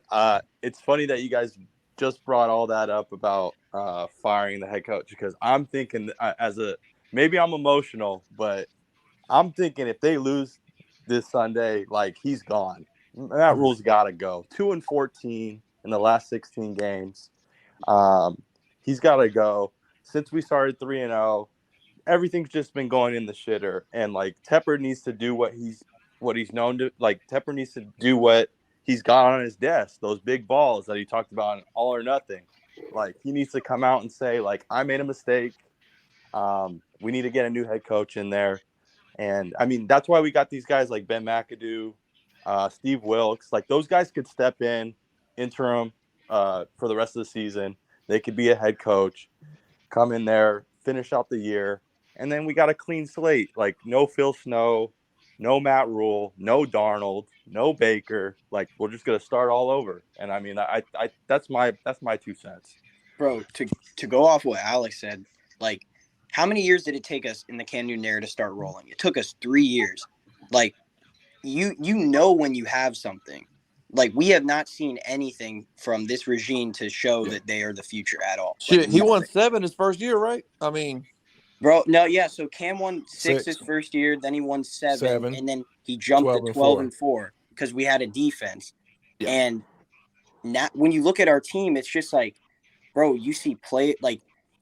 Ever since Cody released this information today, like, it's so true because, like, you can tell these players are pissed off. Like, Chin is not being used to his best of his abilities. Brian Burns isn't being used to the best of his abilities. Like, you either have something or you don't. This is why I kept saying the Giants cut ties with Joe Judge. Why? Because they knew he wasn't the answer. They get this new coach, and that Giants game I watched the first week, they look better than I've seen in 5 years. Why? Because of the coach. They have had talent. Maybe Daniel Jones isn't that bad. Maybe he's just surrounded by a bunch of goofballs. Like, you never know. No, that dude's bad, bro. Well, okay, so he's bad, but I get your point, though. Game, like, so what I'm trying to say is you either know that you have it or you don't. If this keeps going on, Tepper has to pull the plug because like, you realize the schedule, like, gets tougher after, like, the first few weeks, right? I mean, it's like if we don't beat the Giants, I honestly don't see us winning a game the rest of the season. Let me ask real quick. Uh-huh. We also have to remember it will be – when will it be that we'll be a full year without a win? If we don't win, it'll be real soon. We won in November last year against Arizona. So because they were talking about it quite a bit on the radio that we are very near to be a year without a win. It was November, Arizona, right? Yeah, Arizona was the last game we won. So November 20th. We're 2-13. 2-13. Cody and Pickle. The last 15. I mean, Cody and Pickle. Yeah, yes, sir. I want to ask y'all a question, and really this is for the whole chat. Julian Council on Locked On Panthers said something the other day that I never really even thought about. He said, for as long as he's been following the Panthers, and I kind of feel the same way, have you ever seen the culture this dark around the team? Absolutely not. It wasn't this dark when pre-Cam era. Was we? To be honest with you, when we were losing all them games, and we had Jimmy Clausen, we know sucked. But that was for 1 year. Everybody, man, yes, Chris you're right. Wanky It was was for one. too. But Jason, but you remember, Stu? Nobody looked and said Cam Newton's coming. No, everybody said we were sucking for luck. Yep. And then Andrew Luck decided to stay in school. And then everybody said we were decided to stay in. Luck was staying in school, and everybody that Panther fans thought Luck let him down. You know, you a-hole. You know, he don't want to come to this worst team, and we ended up real good anyway because we got Cam Newton. But it was never we were sucking for Cam. It was we were sucking for luck. It was really a lockout year, and Jerry Richardson You're got cheap right. as shit. You're right. Just Jerry burned up the coaching staff and the veteran players before that. Yeah, all of them. Yep. Jerry was fully prepared for a lockout. Yep. Was he not? Jerry set it up for a couple years before that for the lockout. That's a lot of reasons why we sucked that bad that year, because he gutted the veteran roster. And then fast forward 20 years, we finna lock them out. Yep. Yeah. Cam changed the league, man. Not to change the subject, but man, a lot of people talk about just his play on the field. Really, where Cam changed the league and what you see in today with quarterbacks. If you remember what y'all was talking about with the lockout year, Cam, he didn't have access to the playbook. So what they did was they called Gene Chizik. Chud got his playbook, and they were literally running spread option in the NFL. And it was so successful that it opened the door for the RG3, for Russell Wilson, and so on and so forth. So I'm just proud, to have that as a marker for our franchise, man. Yep. And we got rid of him for Matt Rule. Yeah. I'd like to ask this. What other defense in the NFL runs a 3-3-5? Like, can y'all think of any other? There is none. They might. There's teams that might run variations on it on. Yeah, they might run it like on third, on 4th and 20, but not 50% of your snaps. No. Yeah. Like it's just all about adjustments, man. Like, we call that prevent defense. Right. That's a fact. Yeah, like if it was 3rd and 30, that defense would be unstoppable. But even the 3-3-5 itself, it may be all right if you had the right personnel there. Yeah, if we had Aaron Donald and goddamn Von Miller. I mean, even if you stick, you put some of the guys on our roster now that have played in certain situations but are still strong and powerful. They may be able to do a better job, but you're putting 135-pound guys out there on the defensive line. Yeah. And then your linebackers are nowhere near that big anyways. You're just gonna. It's 4th and goal. Phil Snow bring out the prevent. Yeah, we're right. That's Browns too with Jacoby Brissett at quarterback. Yeah. My thing is this too. Like going back to what the whole conversation is about. If you look, and I don't know about y'all, I could be wrong, but when we drafted J.C. Horn, it was completely unexpected for me. I thought we would take an offensive lineman right there. And I think it goes back to what Cody's saying, man. I mean, Phil Snow, he's making sure that he got every draft pick he could. He got every free agent he could get because he wanted to make himself look good. And that's what it's looking like at the end of the day. When we took J.C. Horn, I was truly expecting an offensive lineman or a quarterback, a Fields. We should have took Slater. We should have took Slater that well, Cody was saying that on top of his lungs. That was my OT number 1. Everybody was talking about Penei Sewell. I'm like, nah, dude, Penei's good. Penei's good, but Rashawn, that's the creme de la creme right there. And Matt Rule or somebody in his coaching staff decided that he couldn't play left tackle. Hey, Cody, I got a question. Cody, I gotta hop out of here, but I'd like to say one last thing. Yeah, okay. When I started getting a little iffy about Phil Snow was actually last year when I was going to the Commanders game and he had Dante Jackson on Terry McLaurin and he had Stephon Gilmore on the number 2 wide receiver. Like that just explains how mismanaged this defense, like just everything is, man. Like you don't bring Stephon Gilmore in here to play against the second guy. You bring him in here to lock up that dude. So that's part of what I'm saying. Like, I don't think a lot of these players are put in the positions where they can actually succeed. And that's why I asked, like, who else runs a 3-3-5 50% of the time? Nobody else. Like, go look at Atlanta's film. Their defensive coordinator at least knows how to get Grady Jarrett sacks. He at least knows how to put A.J. Terrell in a position to get a 50-50 ball. Like, it just comes down to coaching, man. But, I'm going to hop out of here. But, y'all said good, boys. Anthony, you're the man. I appreciate you for jumping on here. It's always for sure. Great. And I'm not giving Baker no flowers. Trust me. I got his jersey, but if he sucks, like he's gonna be out the window. So, is Baker? Is he really 5'5"? No, he's like 6 foot, I think. Yeah, that's what I say. People talk about his height, and I have a strong opinion. If you want to say Baker sucks, at snapping. Fine. You want to say he has a little hands, whatever it suits you. But Okay, you can't say his height without saying, well, then Drew Brees was the same size. It's not short. Russell Wilson's like Russell 5'10". Wilson. Yeah, so why are they not having those issues? Kyler So, Murray's like 5'9". you know, you Because can't. they're If like you want to 5 say, times better. Yeah. that's what I'm Well, saying. that You know, and they, you can't. if you go back to Breeze historically, Breeze's drops were way deeper than Mayfield. Like Exactly. Breeze, a Yeah. 5-step to Breeze is like 7. Yeah. So because he had to. Yeah. I do So that's have what I'm one saying. last. I do have one last thing to say. So the one thing I did like from Baker is that game against Cleveland. That was the first time I've seen a quarterback bring us back on give us hope at the end of the game in a long time. Like Teddy was in those games in 2020, but he never got us a lead at any point. That's why we lost those 8 games. I know we lost because of the defense, but I mean, at least Baker was able to put us in a position to win.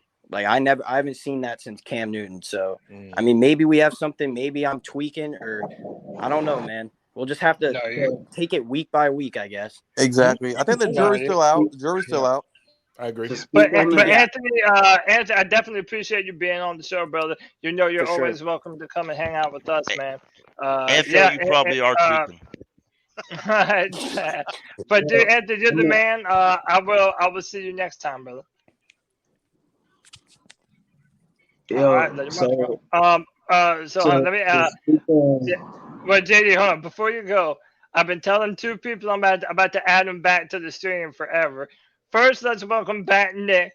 Nick out there chilling. What's up, Nick? And then I don't even know if you can hear me. What up, man? But yeah, all right, there he is. Then this next fan is one of my favorite types of fans. It's when we get fans from other teams that come and check us out, and they like us so much that they want to come and continue to hang out. Up next, we got Big Mike from up there, and he's a Browns fan. Big Mike, how you doing, man?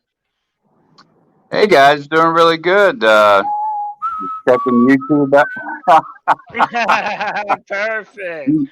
You guys will not let that go, will you? About the Odell Beckham, huh? I'm telling you, it's the truth, man. Hey, first I wanted to. Today, conspiracies are more often true than they're not. So. Well, first I want to say I watched the game Sunday a little bit because some of you know I run a Browns backer chapter here locally in Lancaster. So I was too busy signing new members up. We almost raised $1,000 for our charities. Cool. But what I did see during the highlights is Baker was dropping the ball a lot, which I had never seen before. So I don't know if that's something they're working through, but the number one question in the sports stations in Cleveland was the difference between a backup quarterback and a number one draft pick. And I think you saw the difference. 13 minutes left to go in the fourth quarter. You guys won that game.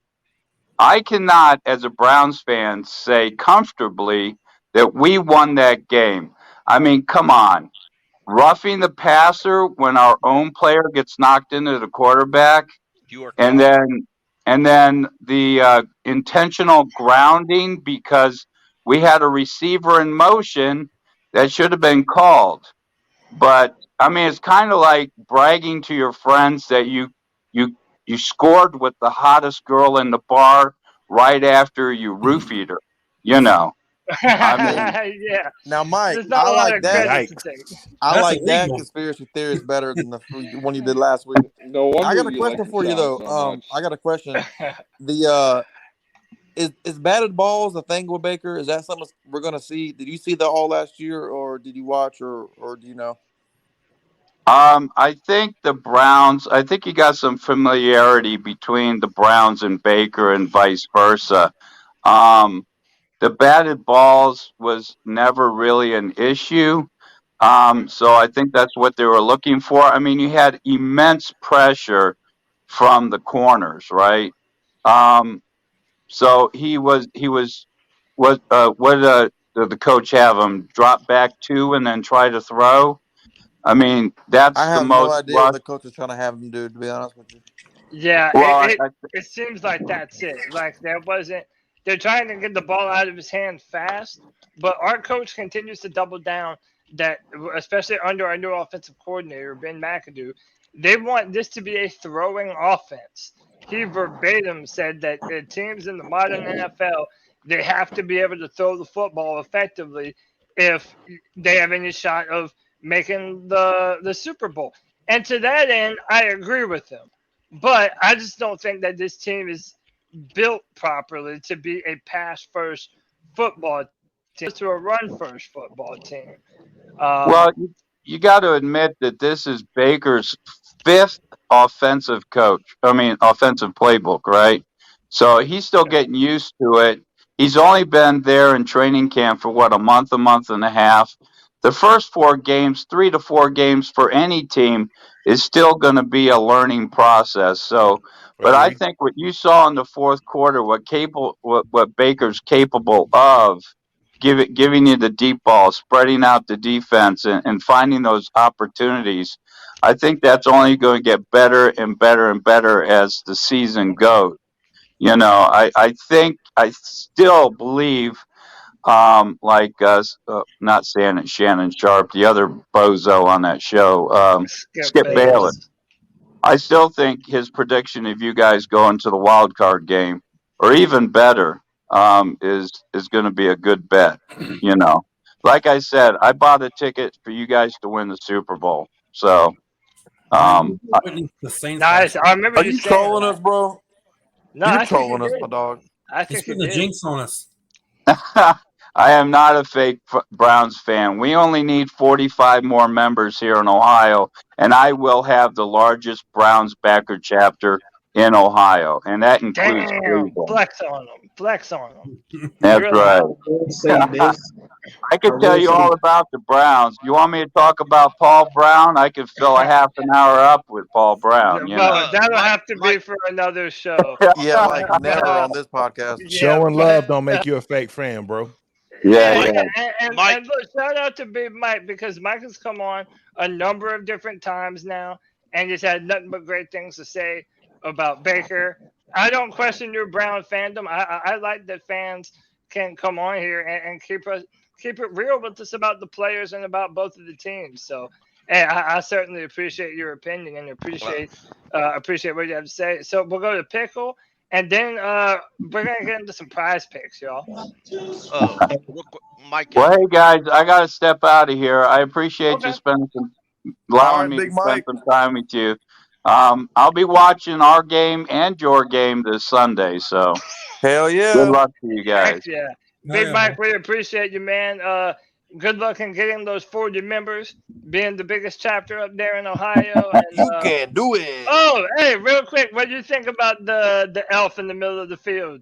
You like it? When I voted for that thing, I was extremely drunk. That's what I would tell everybody. That's exactly what I would tell everybody. And that's not a conspiracy theory either. Yeah, and that makes it perfect. To be honest, that makes it perfect. I think you should love it no matter what. Well, the elf actually goes back to 1946 for the very first Browns game when they played the then Miami Seahawks before they went to Seattle. So the Brownie has a long World War II. I did not. Yeah, the end of the war. I should have, but I didn't. Yeah, so. But like I said, I could talk about the Browns all night long, but I know you guys are wanting to talk about the upcoming game. I wish you the best of luck. Don't give up on Baker. He'll get better and better with every game, and you guys got plenty of weapons up there, or down there. So, but anyway, well, you guys enjoy your weekend, and maybe I'll come back on here next week then. Absolutely. Big Mike, you're always welcome. You've been a great guest as always. And we'll see you next time, man. Yeah, dude. All right. See you guys. Later, Big Mike. So I know hold on one second. I know John from One Carolina. He's got to get out of here. We always appreciate Brother John from coming up here and talking about the Carolina Panthers, man. We love your input. What's the last thing you got for the show? And then tell them where they can find you, brother. Yeah, no, I'm just sitting here laughing in the chat. Why Big Jordan is wild, bro? Like he said the Big Jordan's the homie though. Yeah, Big Jordan. the Hey, F in the John. middle of the face. He talking about they got a Baker mascot. You gonna give us a prediction, John? Oh Lord. 26-20 yes. Hey. Okay. Yeah, 26-20 yes. Okay. Yeah, but you know, I always enjoy tapping in with you guys, man. I am a huge fan of your show. Continued success to you guys. Look forward to us being able to work again and collaborate very soon. And I appreciate all you guys as well. For sure. Sure. Hey, tomorrow night, John, if you want to hop on and do the commentary for the Madden, we do it live stream now. It's not something Yeah, we we're record, live so. now. We're word. live streaming these Madden simulations. So if you want to hop on, message us and we'll let you on, bro. Yeah, for sure. Probably can't do it this week, but next week I'm game. Word. Awesome. You're good. Nice, Hey, bro. I appreciate you, John. Y'all check out One Carolina on YouTube, on Twitter. Check him out. John is certified the man. He's also a Clemson fan, so you know he's good people. Oh yeah, that's what I was gonna say before I left, man. Yo, if Twan come back on here, ask him why they deadlocked with Louisville of all teams, and it's going into halftime, dog. I hope Twan come back on. Wax sauce. I hope so badly that Twan comes back on here. I know he probably watch it. All right, No, y'all. you know it's not. You're the man. I appreciate you, brother, and we'll Appreciate see you y'all. next time. Yep. All right, later, Big John. Tony, I don't know if you can hear me, man. If you want to jump back in for the PrizePicks segment, you're more than welcome to hop back in, bro. But let's go ahead and do that. This next segment, as you might already be aware. Hey, Cody, before.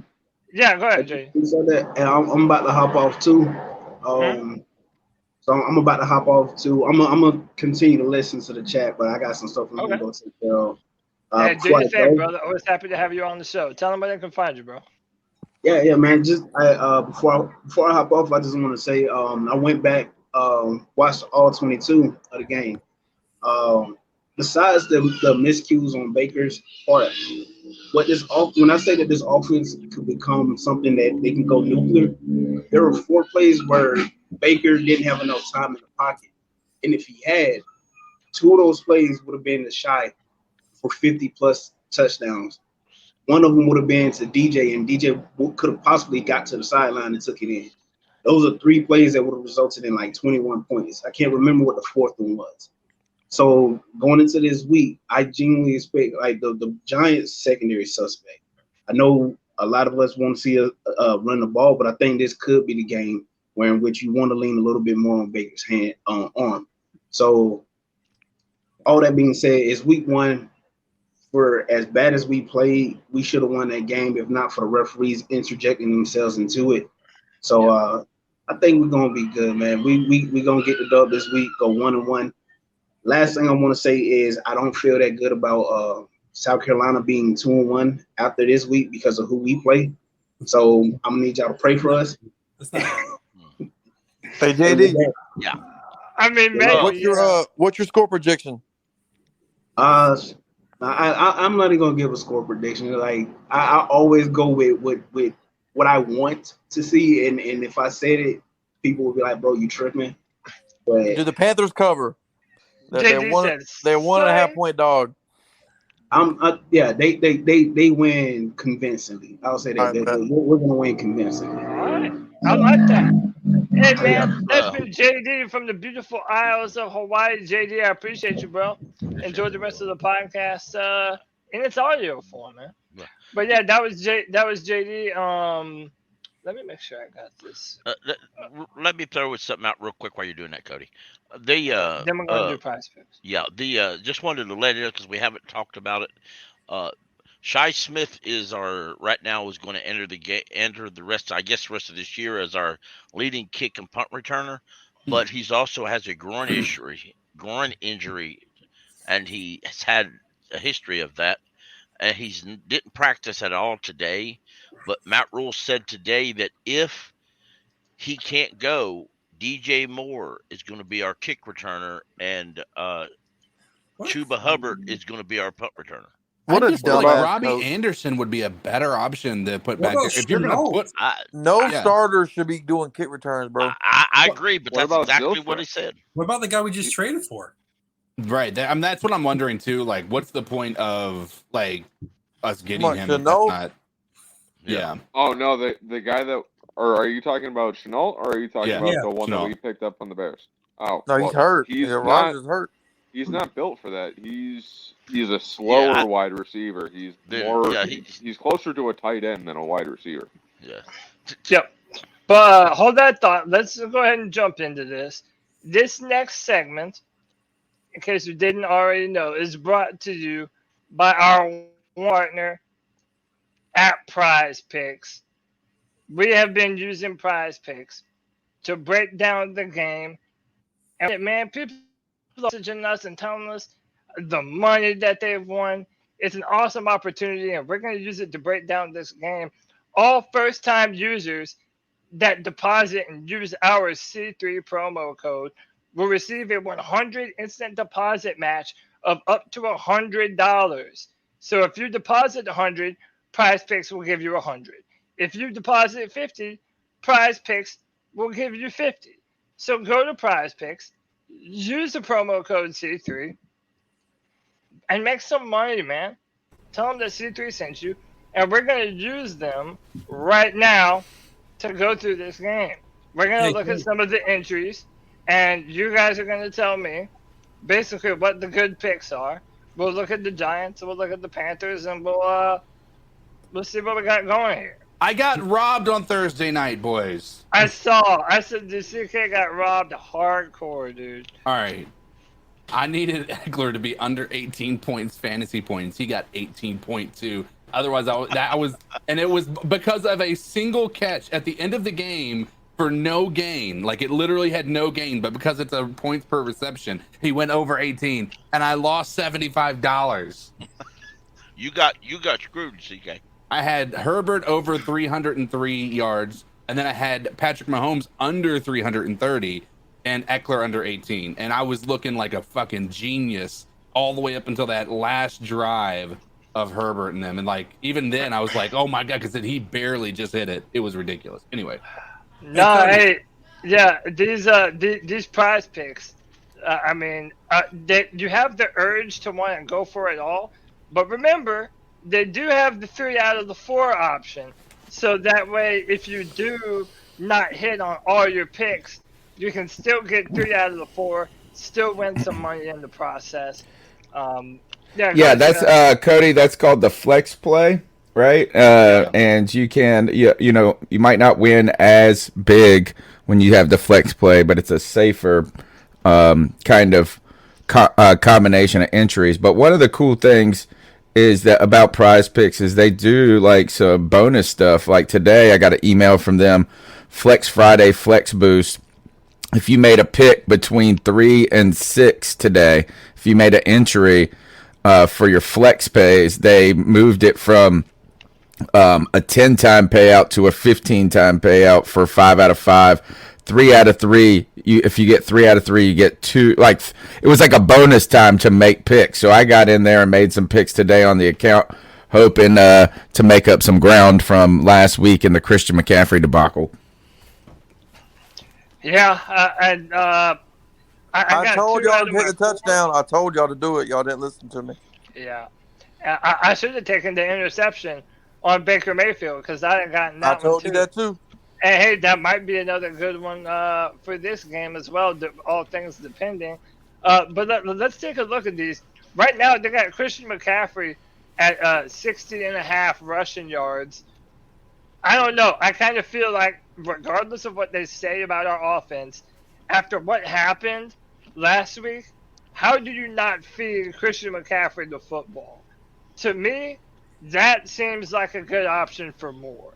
By the way, this number has moved up 5 yards since Tuesday, because on the Tuesday night show, we got this at 55.5 rushing yards.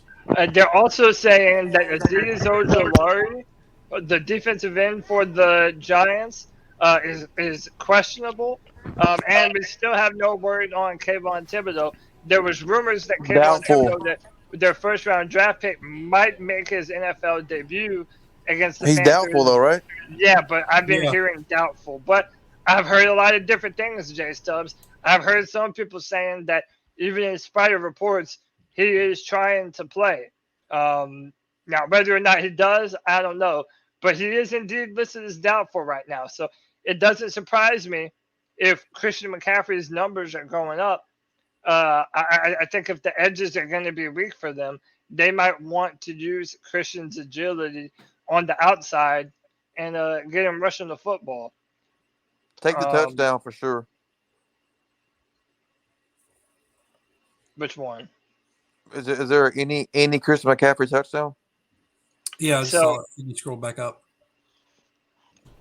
If you go in the app, there is, if you can look for, at least maybe across the top bar, there is a touchdown, and it's like rushing, passing, or receiving touchdown option. You just type in McCaffrey. Yeah, right there. There you go. There it is, right there. Tony, are you able to adjust your mic? It's like way higher than normal. Loud? Yeah. I can step away from it. That might you're help. loud. You're loud. Even when you step away from it, it's not too loud, but you are. It is pretty loud. You have a good mic. Yeah. So they have Christian McCaffrey, 0.5 pass. Yeah, I like that too. Is there any touchdown? Yes. He just has to get a touchdown. You got to take that one player at a time. So I do the touchdown, bro. That's more likely. Yeah. So that right there, more. That's what I put. Yeah, but you can't do 60 and the touchdown, right? Remember last time you couldn't do that? Oh yeah. You're right. So I gotta pick one or the other. Yeah, damn. Yeah, you're right. Okay. Any better? Yes, much better. Is there rushes? Like how many times he gets it? Carries, yeah, there was last week. But again, you can only pick one. So yeah. Hold up. I don't know what the hell just happened. Hold up. Hey Cody, I looked at the Georgia South Carolina one for PrizePicks. You know how many rushing yards Spencer Rattlers they have on here? How many? Negative 9.5. What?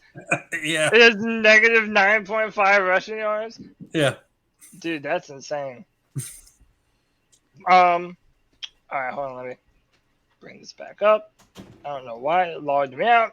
Hey, okay. What's your code for that? C3. The C and a 3. Yep. Can you make 2 profiles and get this promo code? I don't think you can. I think it's because you got to put in your license and stuff like that. So I think. Yeah, they'll send your ass a damn tax thing if you hit big. All right, I'm doing the touchdown. Is there any field stat that we ever feel comfortable with doing? I always feel so uncertain. Baker interception. I feel pretty confident. Oh, yeah, I'm kind of thinking so too, man. But I don't ever want to root for that. You know what I mean? I know that's the same thing, J Subs. Like that's why I didn't do it last time, because I don't want to be like, fuck, let him throw in one interception. Like I don't want to be pulling for that. But dude, it seems like a reasonable entry, man. I think Baker over 215 yards is a reasonable. Yeah, I think that's pretty. I mean, if you don't get hurt, he did 145 in the fourth quarter, I think, right? Yeah, Skip Bayless said that 117 times this week. So y'all like Baker to clear 215? Yeah, I think so, man. I'm thinking about like a lot of. If he doesn't, we're firing. Everybody's getting fired. I think Robbie Anderson might have more than 40. Yeah, I love Robbie on the deep ball this year, dude. It's gonna be there. It was there all game last game, to be honest with you. Yeah. Does kick returns have calculated into his rushing yards for DJ Moore? No, they don't. Nah. They don't count in rushing yards. The other thing, this is pretty neat to show. I wonder what this means.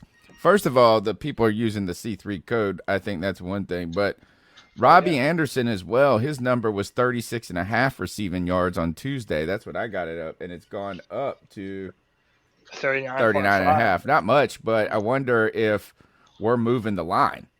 Of course. Did y'all like any of these other numbers? I think you got to go to the Giants too and see that. Yeah, I'm about to. I give Saquon a touchdown too. Yeah, Barkley definitely. Love Zane Gonzalez under 7.5 points. I thought I had it, man. I thought I had it. It's still showing up on my entry though. Cody, what was DJ's again? 50? It was like, I think it was more. 5 receptions, I think it was. Ooh, 5 receptions sounds good. Yeah, I would. Wait, Robbie's 39. Yeah, 39 yards. That might be a lock, boy. Yeah, I'm going with the over on the DJ. I think DJ is going to get more than 5 catches. Yeah, he had a game where people are saying you didn't get him involved last week, and he had 5 catches. Yeah, so I would go the 3? over on that if you can. But we're also saying that Christian McCaffrey is going to run the ball a lot. No, we said touchdown, B. Yeah, we just haven't getting no touch. Is Adoree Jackson playing? Because would he not cover Robbie though? Who? Adoree Jackson. Yeah, he would guard DJ, right? I guess the question is: Are you going to go receptions, Cody? Or are you going to go yards on Robbie? Is it 3 receptions? Yeah. Yeah. Woo. I go with the over on the receptions for DJ and Robbie. I think they're both going to get more than that. I think Robbie can catch one ball for 70 yards or something. The other starting quarterback or starting corner for the Giants is out. Yeah, but we said that shit last year. Oh, that's true. You're right. Yeah, but last year we had Sam Darnold, and I mean, I have to give Baker credit for the fourth quarter. He earned some credit for the fourth quarter. You know what he put together there, how he made it happen. If he had played like that the rest of the game, I'm for it. Nick, you're right. Because if he would have hit that pass in the first half, we would have been more hyped for it. Yeah, needs to be better with.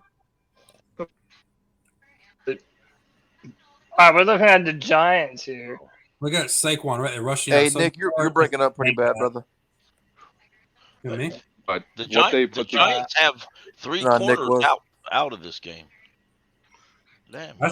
Saquon 74. I meant easy. Next game. I'm not doing 74, but was he get 1 touchdown? Yeah, Yep. Oh, I think a touchdown, huh? I can't see it. Scroll down a hair. What does that say? I think that's a touchdown. Is that touchdown? Just what is it? 0.5? Oh yeah. Oh wow. The other thing is his number's gone up 4 yards too.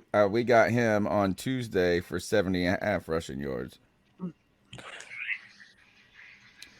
Yeah, I mean, you gotta wonder is how can anybody? I mean, like it would be. It's Carolina looks so bad against the run. Yeah. Do the insurance, bro. Try the insurance this time. You didn't do it last week, did you? No, I didn't. I did not. I damn sure didn't. But I'm gonna be real. I feel more confident about these picks than I do last week's. What was your last week's picks? Oh, dude, I had CMC. I had him at 14 receptions. I had receptions. No, for CMC it was like something like Ain't no way it was 14 receptions. I think it was 44 receiving yards and 64 rushing yards, and we took the more on all of those things on the Tuesday night show. I know that. But you can't do that, can you? In different entries that you can't, you know what I'm saying? If you do 2 different entries. So like I've got we had Christian McCaffrey at more than 55.5 rushing yards. No, and wait, he would have got it. No. Past entries. Hold on. Right? He had 45.5 receiving yards and 65.5 rushing yards, and he didn't get close to either of those numbers. Christian didn't cover any of his numbers. He Baker, well, they did. Christian got the touchdown. Yeah, if you would have done the touchdown, yeah. They did. Didn't count his 28-yard run that he picked the fumble up. Yeah, that one hurt because that one, and Matt Rule talked about that because it was a fumble recovery, and it would have been that would have put him over. Yep. He would have had like what, 80 yards rushing. It would look better anyway, right? It would have been like 60. Still would have looked better. Way better, yeah. Way better than 33. So guys, so for my final picks, I'm having Christian McCaffrey at a touchdown, more than 0.5 of a touchdown. I got Baker Mayfield at 215.5 yards. I got Robbie at more than 3 projected receptions, and Saquon Barkley at more than a tutty, either rushing or reception. Now I'm doing the flex pay this time. So as you can see, a $20 entry. If I hit 3 out of these 4, I win $100.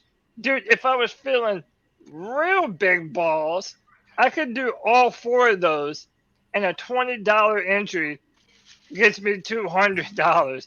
I haven't won anything yet, so I am trying to hit, and I am confident about our picks this week. I'm going to place this entry for your boy. And then you can do the same thing. All you have to do is go to PrizePicks, use our promo code C3, and they will match any deposit up to $100, man. And that is your first deposit. I want to clarify. Yeah, it's your first deposit. All first-time users that deposit and use our C3 promo code will receive a $100 instant deposit match up to $100. If you deposit $100, PrizePicks gives you $100. If you deposit $50, PrizePicks will give you up to $50. Win some money, man. Yeah, Kev did. Wife said it was free money. Man, y'all can win some cash and thank the C3 podcast when you're able to do it. What else we got for the show, man? Let's do this Giants game, B. Let's see what everybody thinks about what's gonna happen. Yeah. There's one thing that we haven't talked about that I want to bring up. Pat F1. PFF likes them. When I watch anyone have anything. I mean, what do you think about that? What do you think about Pat? About the Panthers continuing to run with Pat Elflein over Bradley Bozeman, who is healthy and able to play, mind you. With a defensive line coming from the Giants, okay, now is the perfect time to start Bradley Bozeman to know what we have in him in a lesser quality opponent. So we need to play him. Yes, Pat Elflein had the highest grade on the O-line. But let's face it, the rest of the O-line had played terrible just about that entire game. You had a starting left tackle. You had a basically starting left guard as well because Brady Christensen did not necessarily start at guard a lot last year. So you had 2 rookies on the left side. You had a brand new right guard who had never played with us before except in a couple of games in the preseason. What do you expect? So... And Taylor Motrin looked horrible Sunday. Yeah, he did. Taylor Motrin looked worse than Pat Elflein did. We don't talk about much. Period. By the way, a lot of people did notice that he did play pretty freaking terrible. Hey, shout out to Just Don't Care for the $5 love bomb in the super chat. I definitely appreciate that. By the way, if you would like to join the C3 Super Fam, you can do so. Hit the join button for custom badges and emojis. And we're always doing giveaways, y'all. Always doing giveaways. We're going to be giving out more stuff. We're uploading updating more badges and emojis, all that are relevant to the C3 fan base. So therapy session, y'all. That's what we do here. Shout out to Tree50 in the chat room. Let's break this down. Let's go ahead and get some. So first let's go to Pat Elflein. Let's talk about this Pat Elflein thing. What is the deal? Can we just chalk this up to Matt Rule mismanaging his team yet again? In my opinion, I would. But at the same time, when I rewatched it in all 22 in regular. I don't see a lot of horrible plays from Pat offline. Now he didn't look great, but as normal in the run game, he don't have a push in the run game to me. He just doesn't have it. But he wasn't glaring. The two guys I saw glaring, the biggest guy on the offensive line I saw glaring was the right tackle, to be honest. Icky looked like a rookie playing an elite defensive You mean end. left tackle? I mean, yeah, no, Icky looked like a rookie left tackle playing an elite defensive All end. pro defensive end. Yep. Yeah, but Taylor Moton looked like trash, and I'll just be nice and say trash. But as far as Pat Elflein didn't look horrible, but surely I would at least rotate Bozeman in there because he got to be better. I mean, and his thing is running. He's a run grader, right? That's why. Yeah, exactly. Yeah. Yeah, and I'll give Moton like he does start slow in the season. Not excuses or not, but it seems like he needs a game or two to get going. Last year he looked bad. Keep in mind that Taylor Moton always has someone brand new playing next to him every year. Mm-hmm. And again, it's like consistency. It's hard to get good at something that you're not asked to do a lot. And again, I'm not saying that his position has changed, but so much of the offensive line is continuity with the guy next to you. The offensive line moves as a unit. And if everyone isn't on the same page, then you've got real problems. That's another reason why I think this competition has been detrimental to us. Like, there doesn't need to be a competition. Put the best guys where they need to be. If someone ends up doing better, then yeah, give them an opportunity. But for now, you need to put the best players at the best position, and you should have given them all training camp to get on the same level and to be on the same page with one another. I think that's part of the reason why we had a lot of first blunders, is because our offensive line just hadn't been in enough opportunities to get that rhythm with one another. And one of Moton's sacks he gave up, I think Baker is all on him. I think he just kind of ran away for no reason and got sacked, from what I understand. Which play? One of Moton's sacks, it wasn't Moton's fault or one of his hurries or whatever. Baker just kind of ran away from a clean pocket and got sacked. Yeah, but that's not. He's not to sound defensive, but there's a lot of quarterbacks do that. But I'm saying, like, it goes down as he gave up a sack, but you know what I'm saying? Yeah, but I mean, Cam used to do that all the time. He used to take off running when he thought he could do more than what he could throw in. And, it's just to me, Taylor Moton is getting paid too much money to look this bad for going on 2 years. It's just time to put up or shut up. You're making good money. So it's Moton, that's right? just my opinion. So this year's a dud. Like I said, do we trade him? Get some picks? No, you definitely don't trade your best offensive lineman. That's my point, though. So for last year and right now, I mean, right now, I don't know that he is our best offensive lineman. We traded Turner. Remember, he was our best offensive lineman. Yeah, I don't think that. I don't know. Now, granted, it's just 1 week. It's just 1 week. Yeah. Taylor Moton could have 3 or 4 games or longer, and I'll laugh at myself next week. That's highly possible. Well, I mean, again, it's prove-it season, and that's why I have been saying that there isn't anyone that gets he's proven his way for us. We love him. Like, everyone has to have and play their best season this year. And that's true for every player up and down this roster. It doesn't matter if you're Christian McCaffrey, Taylor Moton, Brian Burns. It don't matter. We have to have your best this year. And the question is, do you think that we're going to see it against the Giants? Because if you listen to our coaching staff, they continue to make it sound like, hey, it wasn't that bad of a game. We came on very strong at the end and did some good things at the end. It's just that open issue. Do you all trust this team to be able to bounce back and put up a good performance? I'm going to go to Jay Stubbs first. Jay Stubbs, what say you, man?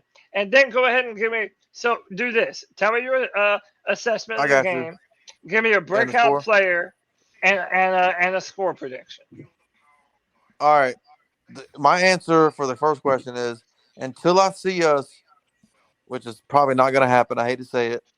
Stop the run. I'm going to say no because we can't stop the run. We're not going to be able to beat anybody. Like I said, it's fundamentally when we're this egregious against the run, like it's going to ruin. Like you saw last week. I mean, every third down, it's like, oh my god, it's like if every third down is manageable, it's going to be a long week.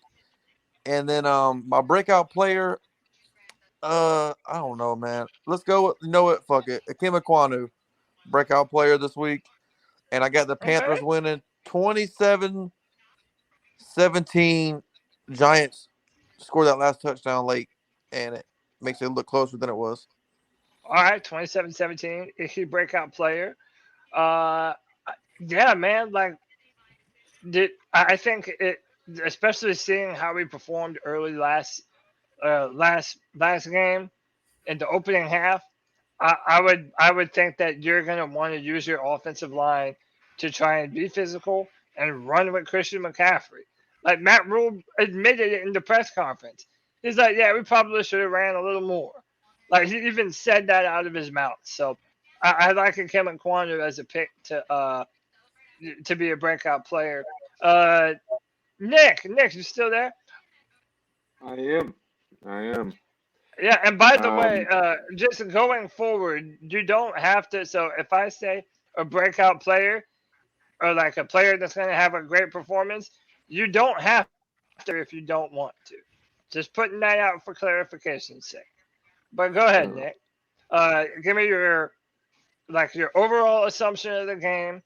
Give me your score prediction, and give me a breakout player. So I think we still aren't going to be able to stop the run. So I think that's going to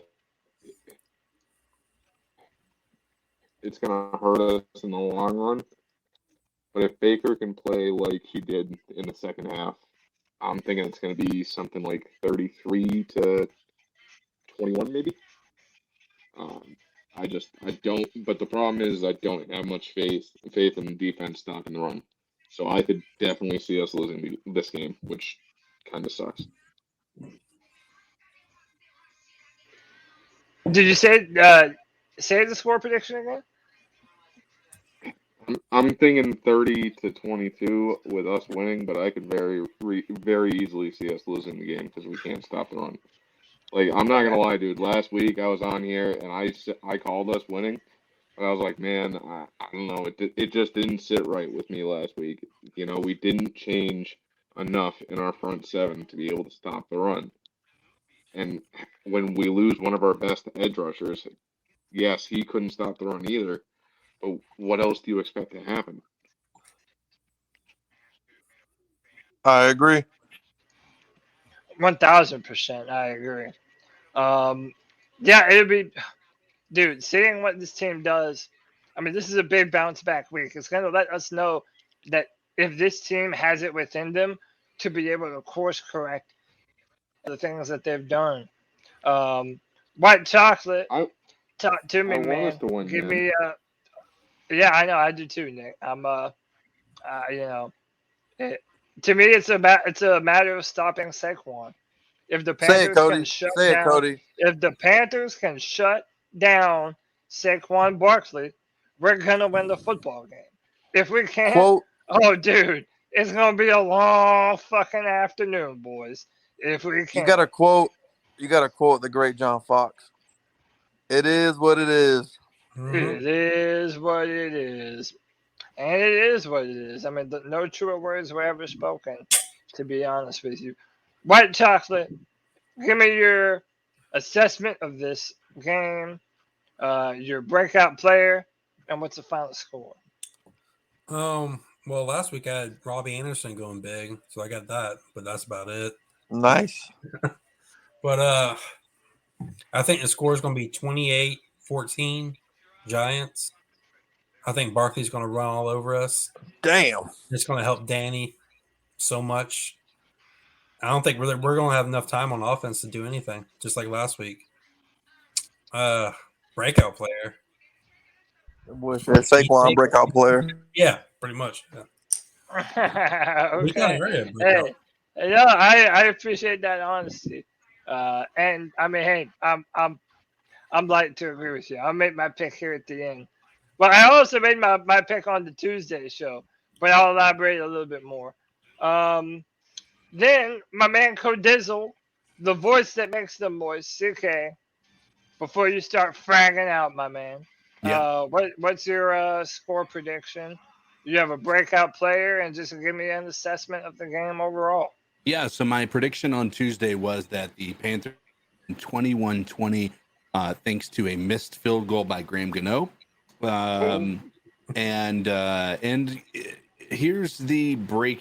What were the other options you said? Breakout player. Yeah, one breakout player. Doesn't have to be a Panther.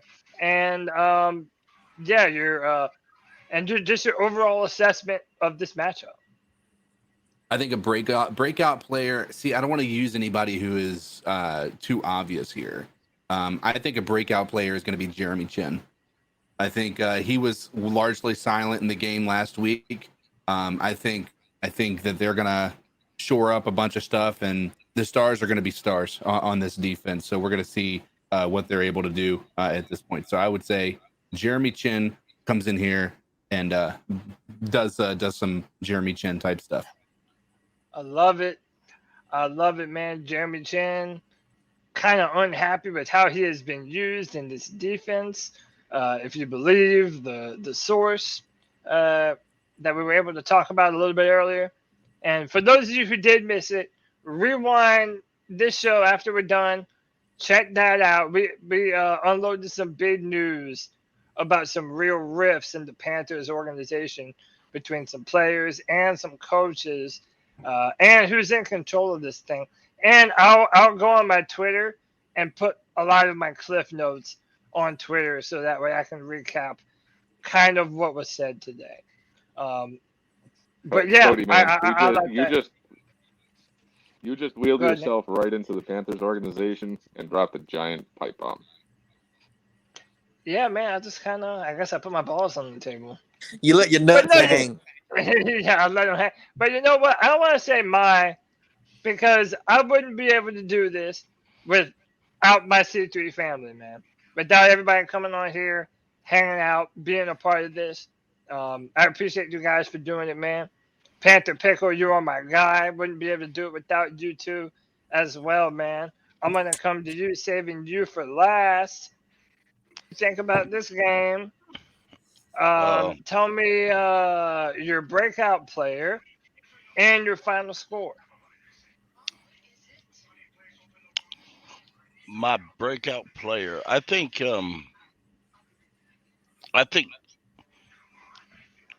CJ Horn, JC Horn's going to have a good game. And I believe that, but I still believe we're going to lose 21-24 Giants. So I think we're going to give up a lot of runs. So you're saying Graham Gano hits the game-winning field goal? Yes. Absolutely. That's what Graham Gano does. So yeah. All right, so I'm gonna go ahead and go last here. Look, I'm kind of at the point after 3 seasons of this, I just don't trust the Panthers until they prove that I can trust them. So welcome to the dark side, Cody. I'm with y'all.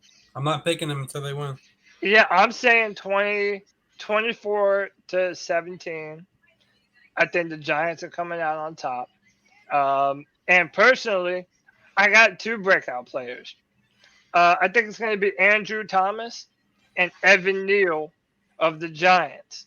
And by the way, if you don't know who they are, that is the first-round picks at left and right tackle for the New York Giants. Now, the tackles is because if you look at the Panthers and their defense and what they gave up last week against the Browns, it was all plays to the outside. Nick Chubb beat us to the outside, stretched us from sideline to sideline. But when you go and look at Saquon Barkley and what he did, This man went sideline to sideline, making plays all up and down the field.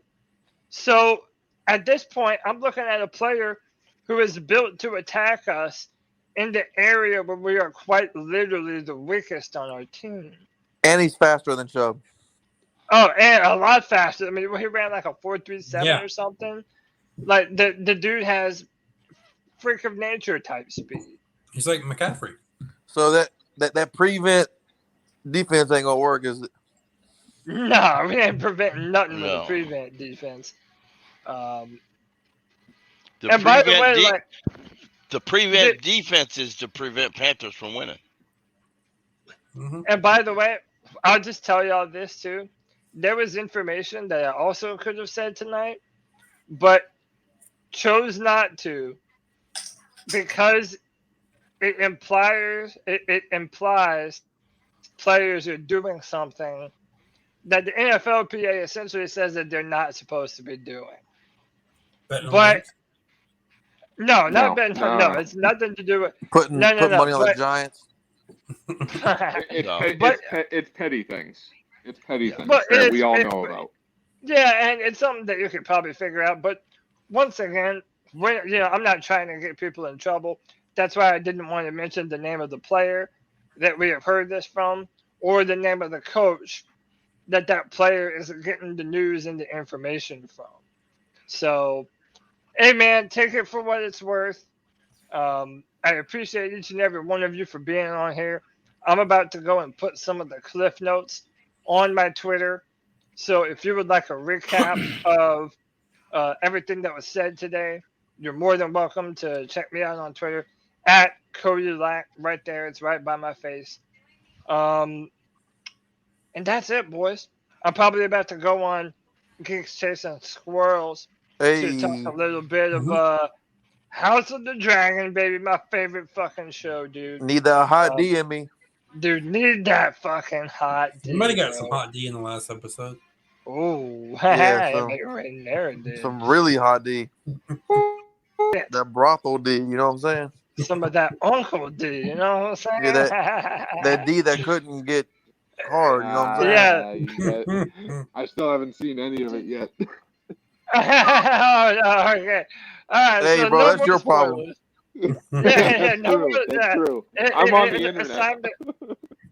It's time to catch up, man. But no, listen.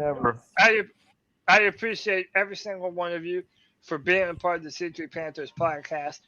My name is Cody Lashley. This has been another edition of the C3 Friday Free for All, the show for fans by the fans.